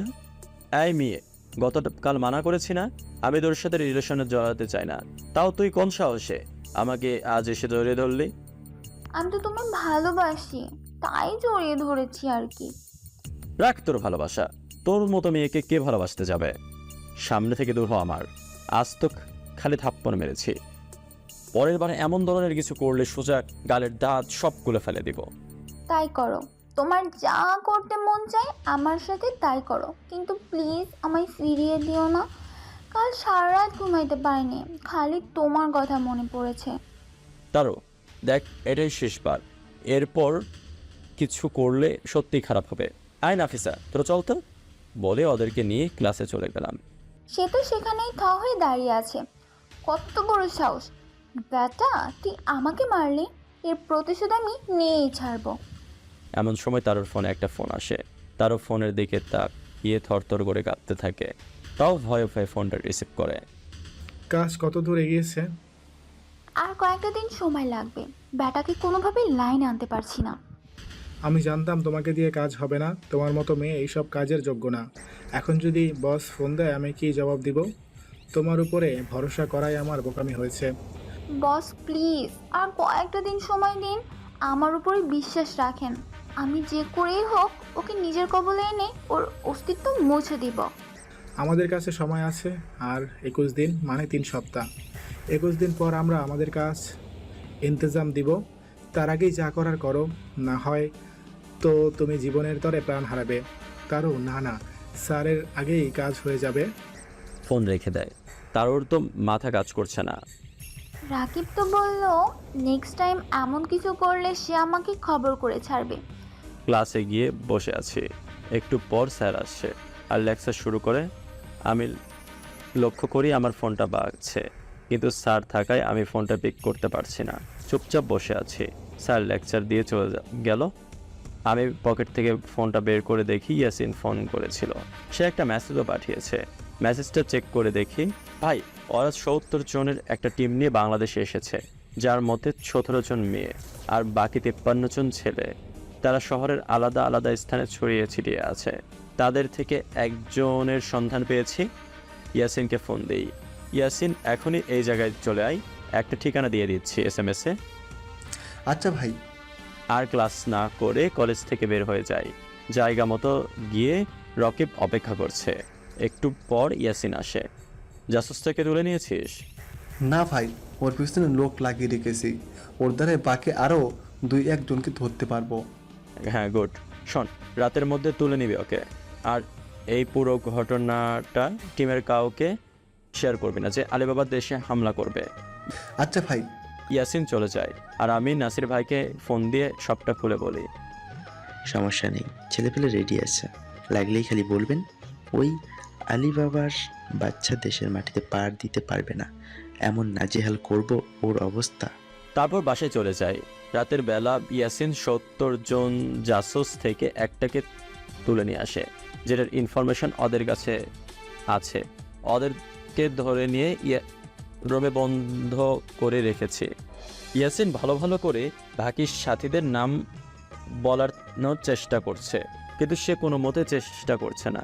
ইয়াসিন 3rd ডিগ্রি দেয়, কিন্তু তবুও মুখ খোলে না। ইয়াসিন আমাকে ফোন দিয়ে বলে, ভাই এত চেষ্টা চালাচ্ছি, সে মুখ খুলতেই রাজি না। আচ্ছা তোরা থাক, আমি আসতেছি। একটা থাক, গরম পানি কর আর মরিচের গুঁড়া রেডি করে রাখো। আমি 30 মিনিটের মধ্যে সেখানে চলে আসছি। ভাই সব রেডি। আমি 30 মিনিটের মধ্যে সেখানে চলে যাই। আর শুরুতে গিয়ে ভালোই ভালোই বললাম ভালোই ভালোই বল তোর সাথীদের নাম। তোরা যাই করিস না কেন, আমার মুখে একটা নামও বের করতে পারবি না। এত টর্চার করেও তো নাম বের করতে পারলো না। ধরে নে, আর পারবি না। মারতে মারতে মেরে ফেললেও পারবি না। এখনো তো টর্চার করিনি। ইয়াসিন, গরম পানি নিয়ে আয়, আর সাথে যা আনতে বলেছি সেটাও নিয়ে আয়। গরম পানি আর মরিচের গুঁড়োর বাটিটা নিয়ে রকিবের সামনে রাখে। ইয়াসিন, ওর শরীর থেকে সমস্ত কাপড় চোপড় খুলে ফেল আর মুখের মধ্যে একটা কাপড় গুঁজে দে।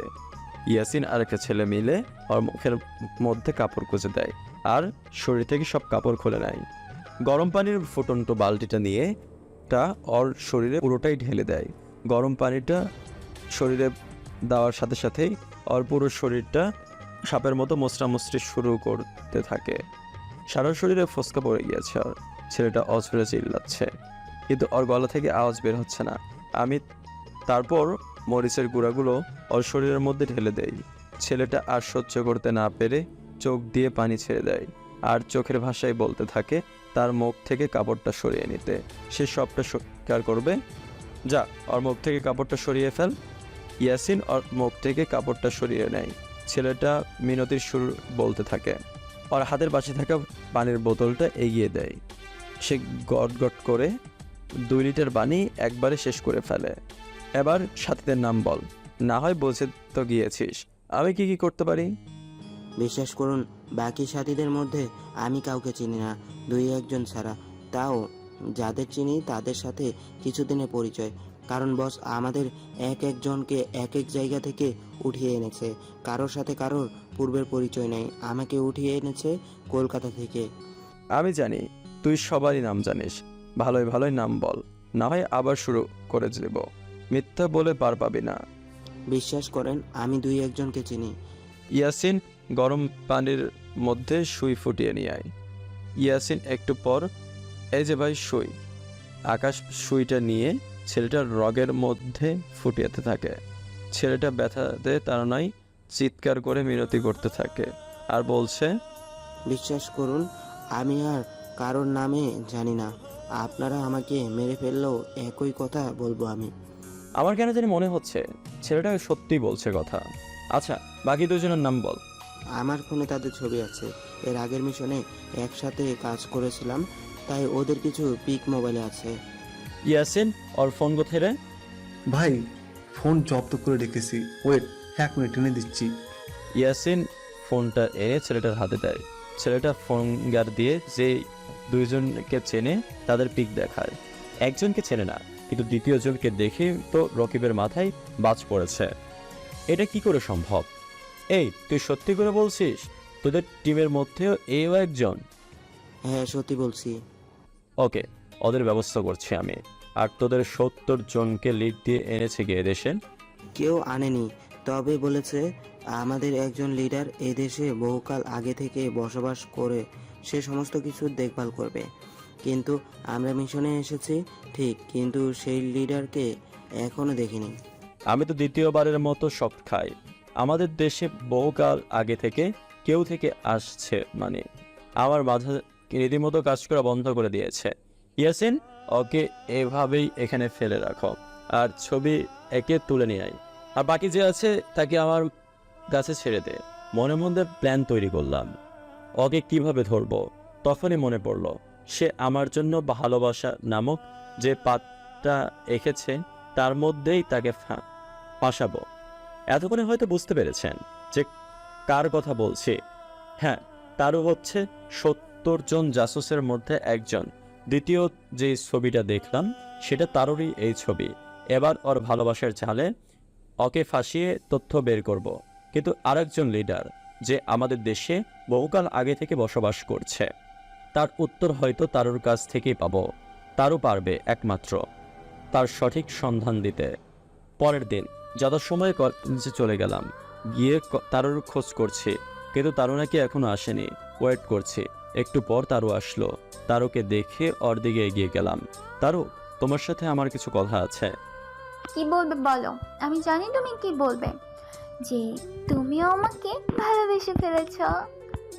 আসলে তারু, আমি গত 2 দিন অনেক ভেবে দেখেছি আমার লাইফে একজনকে দরকার যে আমার লাইফের জীবনটাকে গুছিয়ে দিবে। হ্যাঁ দিব তো, আমি তোমার জীবন গুছিয়ে দিব। কালকের ব্যবহারের জন্য ক্ষমা চাচ্ছি। আচ্ছা, তুমি কি আমাকে তোমাকে একটাবার ভালোবাসার সুযোগ দেবে? হ্যাঁ দিব তো, কিন্তু একটা কন্ডিশন আছে। কি কন্ডিশন বলো? আমাকে সবসময় ঘুরতে নিয়ে যেতে হবে, মাঝে মাঝে তোমার হাতে খাইয়ে দিতে হবে। আমি হাজারো বায়না করব, সেগুলো তোমার পূরণ করতে হবে। হ্যাঁ করব, তো তোমার বায়না পূরণ। তাহলে চলো, আজ ক্লাস করব না, তুমি আমায় দূরে কোথাও নিয়ে ঘুরিয়ে নিয়ে আসো। আচ্ছা চলো, দুজনে মিলে একটা পার্কে যাই। রাকিবের কাঁধে মাথা দিয়ে চুপ করে বসে আছি। তারুর কেন জানি শান্তি লাগছে।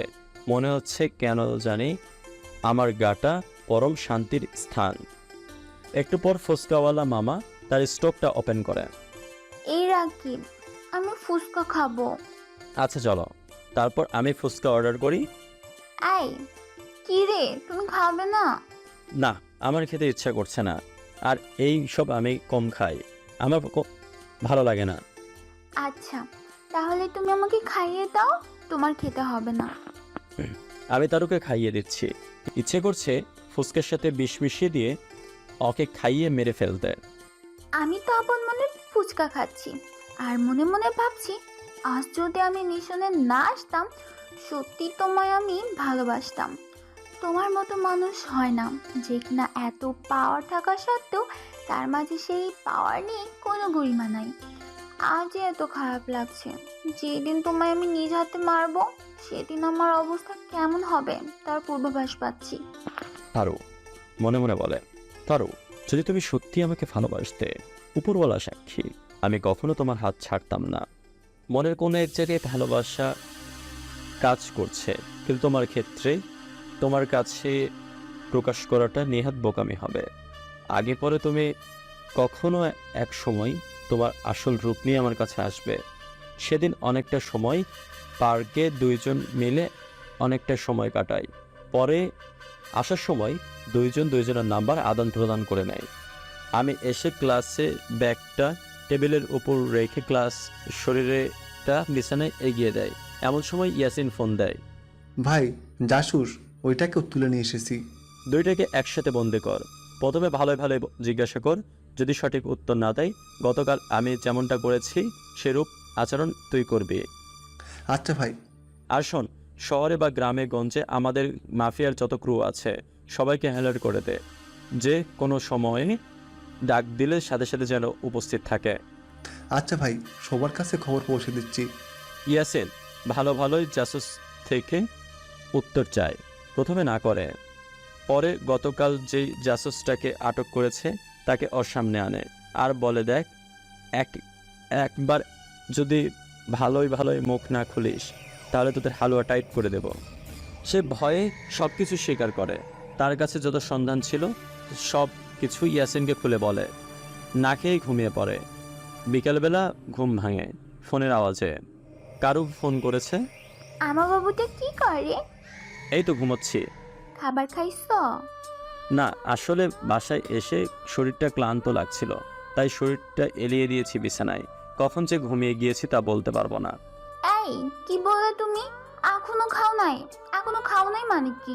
যাও এখনই গিয়ে খেয়ে নাও। আচ্ছা বাবা, যাচ্ছি। তো এত রাগ করার কি আছে? চুপ থাকো, একদম কথা বলবে না। কত সময় হয়েছে এখনো না খেয়ে আসতো, আর বলছো রাগ করতে না? আচ্ছা যাচ্ছি। রকিব ফোন রেখে ফ্রেশ হয়ে নেয়। তারপর বাইরে থেকে খাবার অর্ডার করে সেগুলো খেয়ে নেয়। খেয়ে দিয়ে বিকালবেলা জাসুস দুইটাকে যেখানে রেখেছে সেখানে যায়। ভাই, জাসুসটা ভয়ে সব বলে দিয়েছে। ওর কাছে যতটুকু তথ্য ছিল সবটাই বের করেছি। তবে বাকি আরও বহু মানুষ আছে যাদের কোনো অস্তিত্ব খুঁজে পাওয়া যায় নাই। সমস্যা নাই, পরের জন থেকে যা তথ্য বের করেছিস তাদের সবাইকে আটক কর। তারপর দেখ সব তথ্য পেয়ে যাবে। আমি নাসির ভাইকে ফোন দিই। রাকিব ভাই, হ্যাঁ বলো। আপনাকে বলেছিলাম না ওই আলিবাবাকে বোঝানোর জন্য? राकिब भाई, वो कमीना मेरे बात मानने के लिए तैयार नहीं है। वो कमीना खुद को बहुत बड़ा डॉन समझ में लग गया। ভাই আপনি বলেন ওই শয়তানকে কি করব? भाई करने का क्या, लातों का भूत बातों से नहीं मानती। कमीने को सबक सिखाना ही पड़ेगा। আচ্ছা ভাই, এবার ওই আলিবাবাও দেখবে খারাপ নজর দেওয়ার পরিণাম কতটা ভয়ঙ্কর হয়। বস, আমি বলছিলাম না আর কিছুটা সময় দেন, ব্যাটাকে লাইনে নিয়ে আসবো। দেখছেন, ব্যাটাকে লাইনে নিয়ে এসেছি। গুড প্লে, চালিয়ে যাও। সময় মতো খেলো, সময় মতো খেল খতম করে দিবা। আর তারও আমাদের কিছু জাসুসের কোনো খবর এই পাচ্ছি না। প্রায় 10-12 জন জাসুসের একই অবস্থা। তারও আচ্ছা, আমি খবর লাগাচ্ছি কি হয়েছে। আসার সময় বলে আসি জাসুস দুইটাকে জমের বাড়িতে পাঠিয়ে দিতে। ইয়াসিন জাসুস দুইটাকে মেরে একটাকে নদীতে ভাসিয়ে দেয় আর একটাকে টুকরো টুকরো করে শহরের বিভিন্ন স্থানে ছড়িয়ে ছিটিয়ে ফেলে রেখে আসে। এভাবে আরও 10 দিন অতিক্রম হয়ে যায়। মাফিয়ার টিম তো 70 জন সবকয়টাকে আটক করে। তারপর একে একে সবকটাকে খামতামাম করে। অন্যদিকে তারও আমার সম্পর্ক দিনের দিনে গভীর হচ্ছে। তবে দুজনেই সবটা উপর থেকে প্রকাশ করে, ভেতরে দুজনেরই অন্য কিছু চলছে। তবে তারও কেন যেন সত্যি ফুটবল হয়ে পড়ছে। আমার ভালোবাসা তার কেন যেন মনের মধ্যে দিন দিন জায়গা করে নিচ্ছে। নিজেই দ্বিধাদ্বন্দ্বে পড়ে যাচ্ছে, তার সাথে সব কি হচ্ছে। এসেছে মিশনে, কিন্তু প্রতারণা করতে গিয়ে সে যেন নিজেই সত্যিকারের অর্থে তার মধ্যে ধাবিত হয়ে পড়ছে। কারণ রাকিব তার সর্বদা কেয়ার করে, সর্বদা তার ভালো খারাপের দেখভাল করে। একদিন আমি আর তারও কলেজের এক জায়গায় গাছের নিচে বসে আছি। হঠাৎ অন্য একটা গ্যাংয়ের কিছু ছেলেপেলে মিলে কলেজে এসে হাঙ্গামা শুরু করে। কলেজের ছেলেপেলেদেরকে মারতে শুরু করে। এই কলেজের কিছু ছেলেপেলেদের সাথে নাকি তাদের পুরান শত্রুতা আছে। দেখি তারও, তুমি তো শহরের মাফিয়া লিডার, তুমি গিয়ে সমস্যাটা সমাধান করো। আরে এগুলো আমার বাম হাতের কাজ, তুমি বসো, আমি এখনই আসছি। বলেই কিছু ছেলে পেলে নিয়ে সেখানে যায়, কিন্তু তারা উল্টো মার খেয়ে সেখান থেকে চলে আসে। খালি তারও সেখানে একা দাঁড়িয়ে আছে। ছেলেগুলো তারোর দিকে এগিয়ে আসতে থাকে আর খারাপ খারাপ ভাষা ব্যবহার করতে থাকে। একটা ছেলে কোমর থেকে ধামা বের করে তারোকে কোপানোর জন্য। যেই না তারোকে কোপ দেবে, তারও ভয়ে চোখ বন্ধ করে ফেলে। আর আমি দৌড়ে গিয়ে ছেলেটার সিনার মধ্যে সজোরে একটা লাথি মারি। ছেলেটা কয়েক হাত দূরে গিয়ে পড়ে। বাকি যারা আছে তারা আমার দিকে একত্রে এগিয়ে আসে। আমার পকেটে অল টাইম একটা সিজার ব্লেড থাকে, সেটা হাতে নিয়ে একটা একটাকে মারতে থাকি। কারো হাতে তো কারে পেটে, সবাই মাটিতে পড়ে গলাগলি করতে থাকে। আমি দৌড়ে এসে রাকিবকে জড়িয়ে ধরে আর কান্না করে দিই। এই পাগলি, কাঁদছো কেন? আমি থাকতে তোমার গায়ে কে হাত দিবে? কার এত বুকের পাটা আছে? এদিকে পুরো কলেজ হা করে তাকিয়ে আছে আর তাদের কেমিস্ট্রি দেখছে। রাকিবের বুকের মধ্যে মুখ গুজে দিয়ে কান্না করেই যাচ্ছে। সে আজ বুঝে নিয়েছে রাকিব কেমন, কাকে আমি ধোকা দিতে যাচ্ছি। যে আমাকে মৃত্যুর হাত থেকে বাঁচিয়ে আনলো, সেই তাকেই। আমি আজ বুঝে গেছি রাকিবের বুকেই আমার শেষ ঠিকানা। না, আমি রাকিবকে ধোকা দিতে পারবো না। আজ আমি আমার মনের উত্তর পেয়ে গেছি। ওকে নিয়ে আমি দূরে কোথাও চলে যাব, থাকবো না আর এই শহরে। দুজন মিলে দূরে কোথাও গিয়ে ঘর সংসার করবো। এদিকে আমি তারুকে শান্ত করে বাঁচত, তারপর তারুকে কোনোরকম শান্ত করে বুঝিয়ে শুনিয়ে বাসায় দিয়ে আসি। তারও যেন পাগল পাগল হয়ে যাচ্ছে, কারণ সে আমাকে হারাতে পারবে না। এভাবে আরও কিছুদিন কেটে যায়, বাকি 12 দিন। এই কয়দিনে আমি লক্ষ্য করেছি তারও কেমন যেন পরিবর্তন হয়ে গিয়েছে। আমি যেই সময়টা ওর সাথে থাকি সেই সময়টা ওর আমার সাথে ছায়ার মতো লেগে থাকে, আর দূরে থাকতে সভ্যতা আমাকে ফোন দিয়ে খবর নিতে থাকে। সকাল থেকে আমার ফোনে ওর বস ফোন করছে, কিন্তু সে ভয়ে ফোন রিসিভ করতেছে না। সে বসকে কি বলবে? আর আমি রাকিবকে ধোকা দিতে চাই না বস। বস বেশ কয়েকবার ফোন দেয়, না পারতে ফোন রিসিভ করে। কি সমস্যা তারু? এত সময় ধরে ফোন দিচ্ছি, ফোন রিসিভ করছো না কেন? বস একটু সমস্যায় ছিলাম, রাকিব আমার সাথে ছিল তাই ফোন রিসিভ করিনি। মিথ্যা বলল। ও শোনো, হাতে আর সময় বেশি নেই। তোমার ফোনে একটা ঠিকানা টেক্সট করব আমি, তখনই তুমি রবিককে নিয়ে ফুসিয়ে ফুসিয়ে আমার টেক্সটটা করা ঠিকানা মতো চলে আসবা। যদি কোনো কারণে ওই দিন হয়, জানোই তো তোমায় মায়ের অপারেশন হবে না টাকার কারণে। আমি কি করব? কিছুই মাথা কাজ করতেছে না। আমি এমন মিশনে যোগ দিয়েছি কারণ এই মিশনটা করলে তারা আমাকে মোটা অঙ্কের একটা টাকা দিবে, যা দিয়ে আমার মায়ের চিকিৎসা আমি ভালোভাবে করতে পারবো। আমার মায়ের লিভারে টিউমার ধরা পড়েছে, সেটার অপারেশন করতে হবে। একদিকে রকিব, অন্যদিকে আমার জগদ্ধাত্রী মা। কাকে রেখে কাকে বাঁচাবো আমি? না, আমার মাকে বাঁচাতেই হবে। আমি মনের মধ্যে পাথর রেখে, না বস মিস হবে না, আমি ওকে নিয়ে ঠিকানা মতো চলে আসবো। বস ফোন কেটে দেয়। তারও মাটিতে বসে কান্না করতে থাকে। রকিব বিশ্বাস করো, শুরুতে আমি তোমায় ঠকাতে চেয়েছিলাম, কিন্তু পরবর্তীতে তোমার সাথে থাকতে থাকতে তোমায় ভালোবেসে ফেলেছি। তোমাকে ছাড়া কি করে থাকবো আমি? রকিব বলে কান্না মাত্র আরো বাড়িয়ে দেয়। সমস্ত মাফিয়ার ক্রুদেরকে একত্রিত করার সিদ্ধান্ত নেয়। অন্যদিকে আলিবাবা পরিপূর্ণ প্রস্তুত। আজ বাদে কাল তারা বাংলাদেশকে হামলা করবে, তারপর বাংলাদেশ পুরোটাকে তারা নিজের করে নেবে। আর সে এই দেশে গড়ে তুলবে সন্ত্রাস আর জঙ্গিবাদ। সে এখনো জানে না, তার জন্য কাল অপেক্ষা করছে, তার মৃত্যু ওই কালের হাতে অপেক্ষা করছে। মাফিয়ার সমস্ত ক্রুদেরকে একত্রে করার সিদ্ধান্ত নেয়। অন্যদিকে আলিবাবা পরিপূর্ণভাবে প্রস্তুত। সে আজ বাদে কাল বাংলাদেশে হামলা করবে, তারপর বাংলাদেশটাকে সে তার নিজের দখলে নেবে।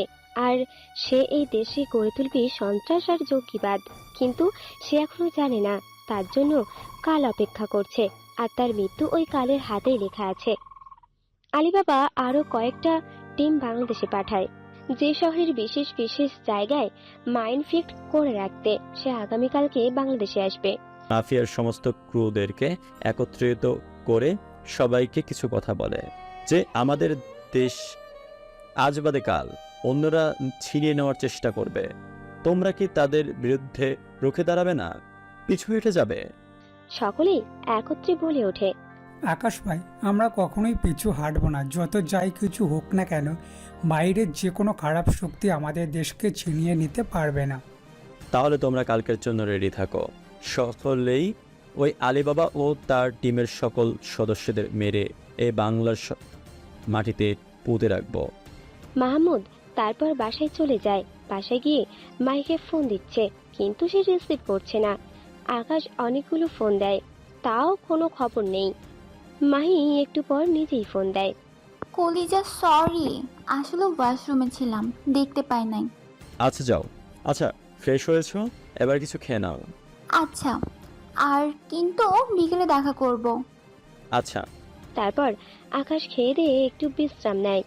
বিকালবেলায় মাহি ফোন করছে দেখা করতে যাওয়ার জন্য। কলিজা আর মাত্র 5 মিনিট, আসতেছে। 5 মিনিটের মধ্যেই মাহির বাসার সামনে চলে যায়।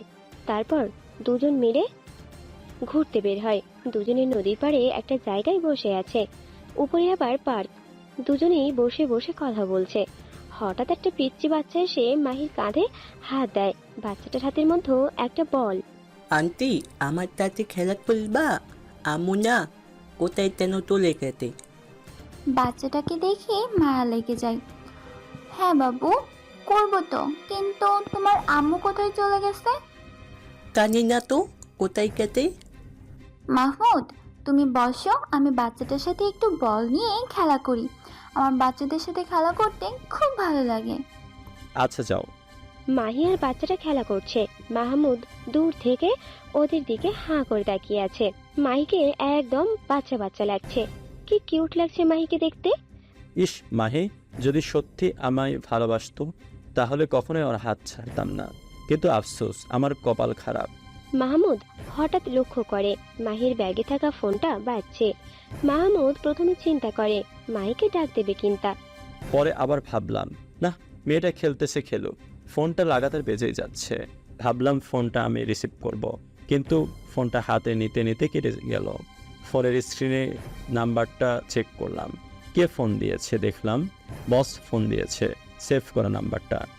এটা দেখে তো 1000 ভোল্টের একটা ঝাটকা খেলাম। আবার একটু পর একটা মেসেজ আসলো বস নাম্বারটা থেকে। কালকে মাহমুদকে নিয়ে মদিনা টাওয়ারের পিছনে যে বাড়িটা আছে সেখানে চলে আসবা। আমাদের বস কালকে দেশে আসবে, আর বস আরো কয়েকটা টিম দেশে পাঠিয়েছেন। বড় বড় যত বাড়ি বা সুপার মল আছে সব জায়গায় মাইন ফিট করে রাখবে ওরা। পুরো শহর মিনিটেই তবা হয়ে যাবে। এমনিতেই মাহমুদ একটা ঝটকার মধ্যে আছে। তার উপর এমন মেসেজ দেখে ওর পায়ের নিচ থেকে যেন মনে হয় মাটি সরে গেছে। ভাবতেছি এখন কিভাবে কি করব আমি তো এখন সব জেনে গিয়েছি। এখন মনে মনে একটা প্ল্যান সাজিয়ে ফেলেছি। একটু পর বাচ্চাটার মা এসে কান্নাকাটি শুরু করে দেয়। আল্লাহ, আমার বাচ্চা! পরে বাচ্চাটাকে দেখে তো জাপটে ধরে কান্না শুরু করে। এই যে এখন কেন কান্না করতেছেন? বাচ্চাকে রেখে এদিক সেদিক যখন যান তখন মনে থাকে না বাচ্চার কথা? আসলে আমি কোথাও যাইনি, সে খেলতে খেলতে হুট করে আমার নজর এড়িয়ে এখানে চলে এসেছে। যাই হোক, বাচ্চার দিকে একটু ভালো করে নজরদারি করুন। বাচ্চাটাকে নিয়ে ওর মা চলে যায়। মাহি এসে আকাশের পাশে বসে। কলিজা, আমার না কেন জানি খুব ভয় করতেছে। কেন জানি মনে হচ্ছে তুমি আমার লাইফ থেকে চিরতরে হারিয়ে যাবা। মনে মনে ভাবলাম, নিজেই তো প্রতারণা করছো। হারিয়ে যাওয়ায় কি বা আসবে যাবে?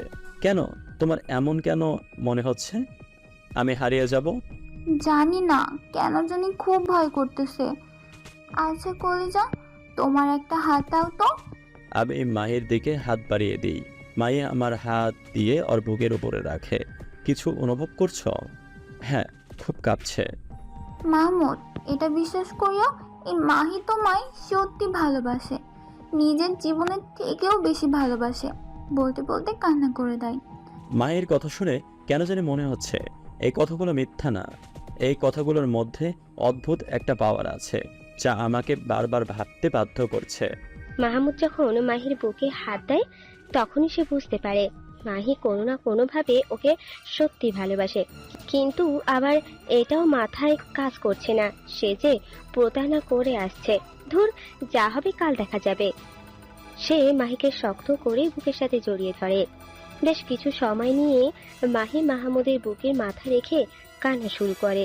মাহমুদ মাহিকে অনেকটা কষ্টে শান্ত করে।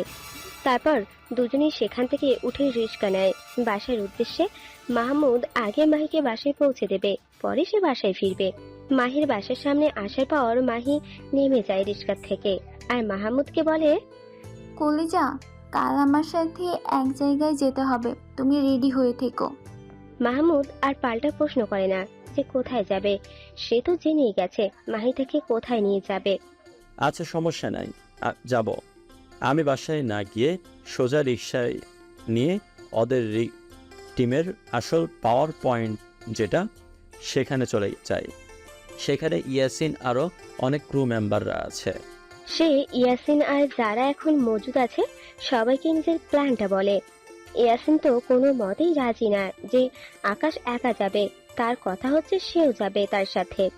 ইয়াসিন, সমস্যা নাই, আমি তো আর একা যাব না। আমি যাওয়ার কিছু সময় পর একটা সিগন্যাল পাঠাবো তোর ফোনে। যদি আমি কোনো সিগন্যাল না পাঠাতে পারি তাহলে 30 অপেক্ষা করবি, 30 মিনিট পর তোরা হামলা করবি। আচ্ছা ভাই। ইয়াসিন মাহমুদের কথা মতো ক্রু মেম্বারদের আলাদা আলাদা করে কাজে পাঠিয়ে দেয়। সমস্ত কিছু প্ল্যান করা শেষ। মাহমুদ বাসায় চলে আসবে, তার আগেই সে নার্সের ভাইকে ফোন করে দেয়, কিন্তু ফোন বন্ধ আসছে বারবার। তো কিছুই বুঝে উঠতে পারছে না। সে বাসায় যাওয়ার আগে এক পাক নাসির ভাইয়ের বাসায় যায়, কিন্তু নাসির ভাই নাকি নাই। বাসায় এসে ঘুমিয়ে পড়ে। সকালে উঠে নাস্তা করে একটু পর মাহির সাথে কথা বলে, পরে আবার বাসায় এসে পড়ে। মাগরিবের পর প্রায় 7টার দিকে মাহির ফোন দেয়, বলে, আকাশ, রেডি হয়ে আমার বাসার সামনে আসো। মাহমুদ শার্টটা গায়ে দিয়ে কোমরে 2টা মেশিন গুজে নেয় আর ইয়াসমিনকে ইনফর্ম করে দেয় সে বের হচ্ছে। ইয়াসমিনরা আগে জায়গা মতো পজিশন নিয়ে বসে আছে। বাসার সামনে অপেক্ষা করছি। আকাশ গাড়ি নিয়ে রওনা হয়েছে, কিন্তু মাহির কেন জানি চোখ মুখ লাল হয়ে যাচ্ছে, চোখের কোণ দিয়ে পানি পড়তে আরম্ভ করে। সে চোখের পানিগুলো মুছে নেয়। একটু পর মাহমুদ আসে। কলিজা, তুমি রেডি তো? হ্যাঁ কলিজা। মাহির দিকে নজর পড়তে ওর চোখ যেন ফেরাতে পারছে না, একদম হুড়পড়ের মতো লাগছে মাহিকে। মাহমুদ মাহির দিকে এক নজর চেয়ে আছে। মাহমুদ, হইছে, চলো। ও চলো। মাহির কথায় মাহমুদের হুঁশ ফিরে আসে। ওই ওয়েট, একটা কাজ বাকি বলে মাহি মাহমুদকে শক্ত করে জড়িয়ে ধরে। মাহির চোখ বেয়ে টপ টপ করেই পানি ছড়ছে। সে মনে মনে মাহমুদের থেকে মাপ চেয়ে নেয়। কলিজা, আমার মাফ করে দিও। তোমায় সত্যি ভালোবাসি, কিন্তু তারপরেও তোমার সাথে ছলনা করতে হচ্ছে আমার মায়ের চিকিৎসার জন্য। এই মাহি, কি হয়েছে, যাবে না? মাহি চোখের পানি মুছে নেয় মাহমুদ না দেখার মতো করে। হ্যাঁ যাবো তো, চলো। মাহি মাহমুদকে নিয়ে বসের ঠিকানা মতো চলে যায়। বাসায় যাওয়ার পর দেখে কেউ নাই, পুরো বাসা ফাঁকা। কিন্তু একটু পর এই বাড়িটা পুরো ঘেরাও করে ফেলে আলী বাবার ছেলেরা। ওরা সবাই লুকিয়েছিল, 50-60 জন হবে ছেলে। মিহি সুন্দর করে সাউন্ড করে যায়। এতজন ছেলেদের সাথে কখনোই পেরে উঠব না। এমন সময় আলী বাবা আসে। আলী বাবা বাংলাদেশে চলে এসেছে। মাহি আলী বাবার সাথে গিয়ে দাঁড়ায় আর মাথা নিচু করে আছে। মাহমুদ, এখনো সময় আছে, ভালোই ভালোই আমাদের দলে যোগ দে, ভালো একটা অবস্থান করে দেবো তোর। আলী বাবা বাংলাও পারে। তোর মতো দেশদ্রোহের সাথে মিলে কাজ করব, সেটা ভাবলি কি করে? এই তোর খুব দেমাক, হ্যাঁ? এই তোরা চেয়ে চেয়ে কী দেখছিস? যা, ওর কলিজাটা শরীর থেকে ছিঁড়ে নিয়ে আয়, দেখবো কত বড় কলিজা হয়েছে ওর। আমার সামনে বড় বড় গলায় কথা বলা। ছেলে পেলে মাহমুদের দিকে এগিয়ে আসে মারার জন্য। মাহমুদ ছেলেগুলোকে একাই মারতে শুরু করে। 10-12 জনকে সে কিছু সময়ের মধ্যেই মাটিতে শুইয়ে দেয়। এবার আরো কিছু ছেলে পেলে এগিয়ে আসে ওকে মারার জন্য, হাতে বিভিন্ন ধরনের তলোয়ার। মাহমুদ পকেট থেকে সিজার ব্লেডটা বের করে আর এক এক করে ওইগুলোকেও মেরে মাটিতে ফেলে দেয়। এমন সময় কেউ একজন এসে মাহমুদের মাথায় সজোরে বাড়ি দেয় লোহা জাতীয় কিছু একটা দিয়ে। মাহমুদ পিছনে ফিরে যখন দেখে মানুষটাকে, তার চোখ বড় বড় হয়ে যায় আর ধপ করে মাটিতে পড়ে যায়। পকেট থেকে সিজার ব্লেড বের করে আর একে একে ওইগুলোকে মেরে মাটিতে ফেলে দেয়। এমন সময় কেউ একজন এসে আকাশের মাথায় সজোরে বাড়ি দেয় লোহা জাতীয় কিছু একটা দিয়ে। আকাশ পিছনে ফিরে যখন দেখে মানুষটাকে, দেখে তার চোখ বড় বড় হয়ে যায়। পিছনে ফিরে দেখি নাসির ভাই, যাকে অন্ধের মতো বিশ্বাস করতাম, সে নাসির ভাই আমার সাথে। আকাশে যেন বিশ্বাসই হচ্ছে না। আকাশের মাথার পিছনে সাইড থেকে চুইয়ে চুইয়ে রক্ত পড়ছে, তাও সে হার মানবে না। নাসির ভাইকে শরীরের সমস্ত শক্তি দিয়ে লাথি মারে। নাসির ভাই সোজা মাটিতে ওপরে গিয়ে আছড়ে পড়ে। আলী বাবার লোকেরা এসে আকাশকে ধরে ফেলে, এমন ভাবে ধরেছে যে সে নড়তে চড়তেও পারছে না।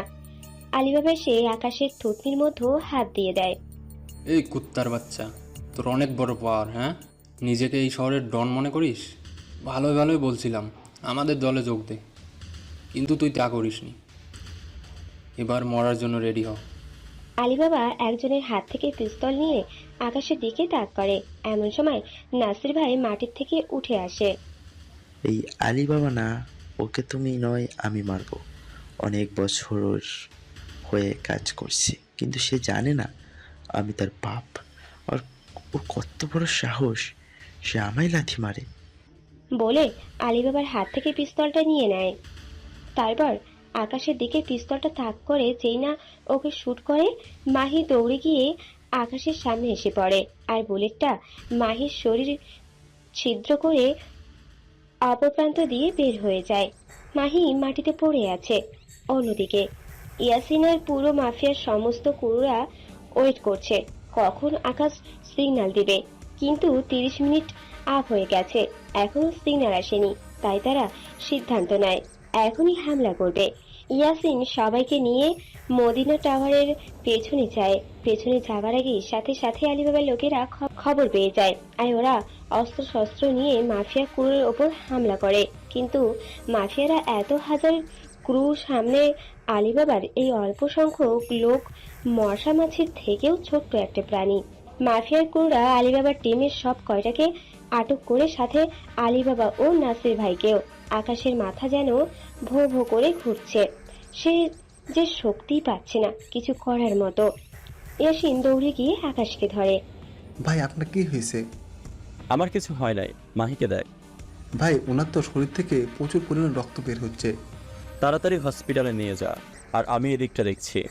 ইয়াসিন তাড়াতাড়ি গাড়িতে করে মাহিরের হসপিটালে নিয়ে যায়। মাহমুদ পায়ের থেকে জুতা খুলে আলিবাবার গালে কষে কয়েকটা লাগিয়ে দেয়। নাসির ভাইকেও কয়েকটা মারে। এ বাচ্চা ছেলে, আমাকে যত মারবি মার, কিন্তু আমাদের কাজকর্মে তুই কখনো দমিয়ে রাখতে পারবি না। একটু পর পুরো শহর তামা হয়ে যাবে, তোরা শুধু দেখেই থাকবি। তোরা আমার কাজকর্মের কাছে বাচ্চার চাইতেও ছোট। সেই স্বপ্ন নিজের মধ্যেই রেখে দে। আমি ছেলেবেলেকে অনেক আগে মাইন্ড রিফিলস করতে লাগিয়ে দিয়েছি। আকাশ ঠিকমতো কথাও বলতে পারছে না, কথা বলতে বলতে ঢুলে পড়ে যাচ্ছে। এই তোরা কোথায়? এখান থেকে একটাও যেন নিজের মাটিতে ফিরে যেতে পারে। সব কটাকে মেরে পাশের কবরস্থানে পুঁতে দিয়ে আসবি। সাথে এই 2 মুখা সাপ নাসির, একেও মেরে কবরস্থানে পুঁতে দিবে। কথা না বলতেই আকাশ মাটিতে পড়ে যায়। ছেলেপেলেরা ধরে আকাশকে হসপিটালে নিয়ে আসে। একদিন পর আকাশের জ্ঞান ফিরে আসে। সে জ্ঞান ফেরার পর পাগলের মতো আচরণ করতে থাকে। মাহি, আয় মাহি, তুমি কোথায়? ইয়াসিন আকাশকে শান্ত করে। ভাই মাই ঠিক আছে, আপনি চিন্তা করিয়েন না। না, আমি আবার মাইকে দেখব। হাল্লা এখন কি হবে? ওনার অবস্থা তো ভালো না। ডাক্তাররা সময় দিয়ে দিয়েছে 48 ঘন্টার মধ্যে জ্ঞান ফিরে না আসলে ওর চিন্তা ছেড়ে দিতে।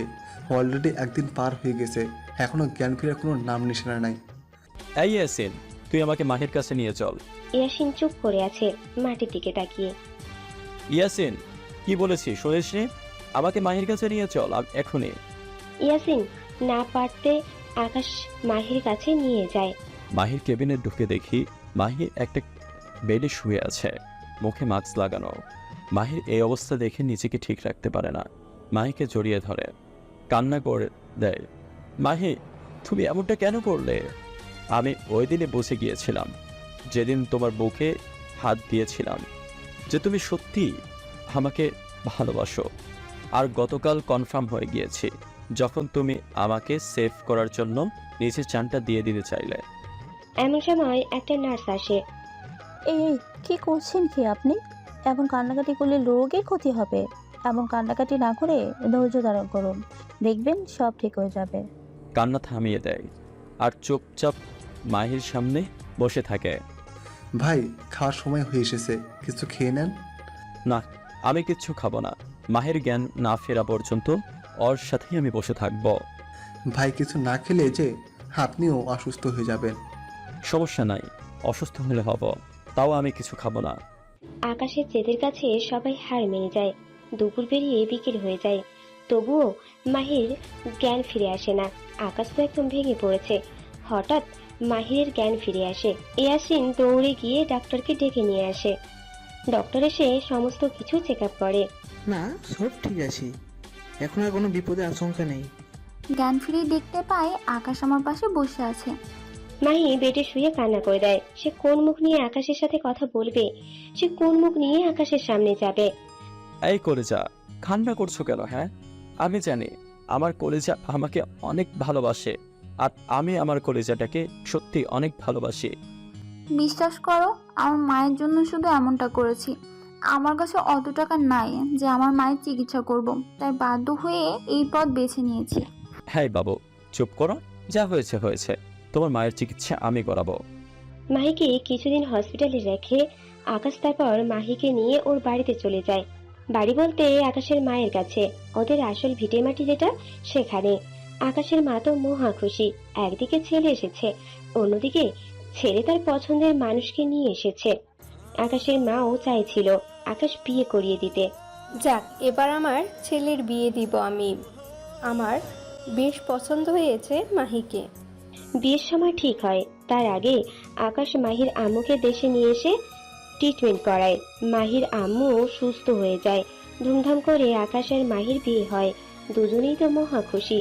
দুজনেই সংসার জীবন শুরু করে। মাহি এখনো আগের মতোই আছে। কলেজে গেলে গুন্ডামি মস্তানি করে, তবে সেটা আকাশের জন্য। কোনো মেয়ে যদি আকাশের দিকে চোখ দেয় বা ওর সাথে কথা বলতে আসে, তাহলে মাহি 12টা 13টা 14টাও বাজিয়ে দেয়। আর আকাশ এখন নিজের কাজকর্ম ইন্তজাম দিয়ে যাচ্ছে। আলিবাবার মৃত্যুর পর দেশে এখন কেউ আর নজর দেওয়ার 10 বার চিন্তা করে না, কারণ সবাই জেনে গেছে দেশের মধ্যে একটা বাঘ আছে। কুনজর দিলেই শরীর থেকে মস্তক আলাদা করে ফেলবে। 1 বছর পর আকাশ আর মাহির সংসার আলোকিত করে একটা ফুটফুটি রাজকন্যা হয়। আকাশ আর মাহি এখন খুব ব্যস্ত তাদের রাজকন্যাটাকে নিয়ে। এমন হাসখুশি ভাবেই আরেকটি ঘটনার সমাপ্তি ঘটল। সমাপ্তি। গল্পের সমস্ত ভুল ত্রুটিগুলো ক্ষমার দৃষ্টিতে দেখবেন। আর এতদিন গল্পের সাথে যারা যারা ছিলেন তাদের সকলকে ধন্যবাদ। দোয়া করি আপনারা সবসময় ভালো থাকেন, সুস্থ থাকেন। ধন্যবাদ সবাইকে।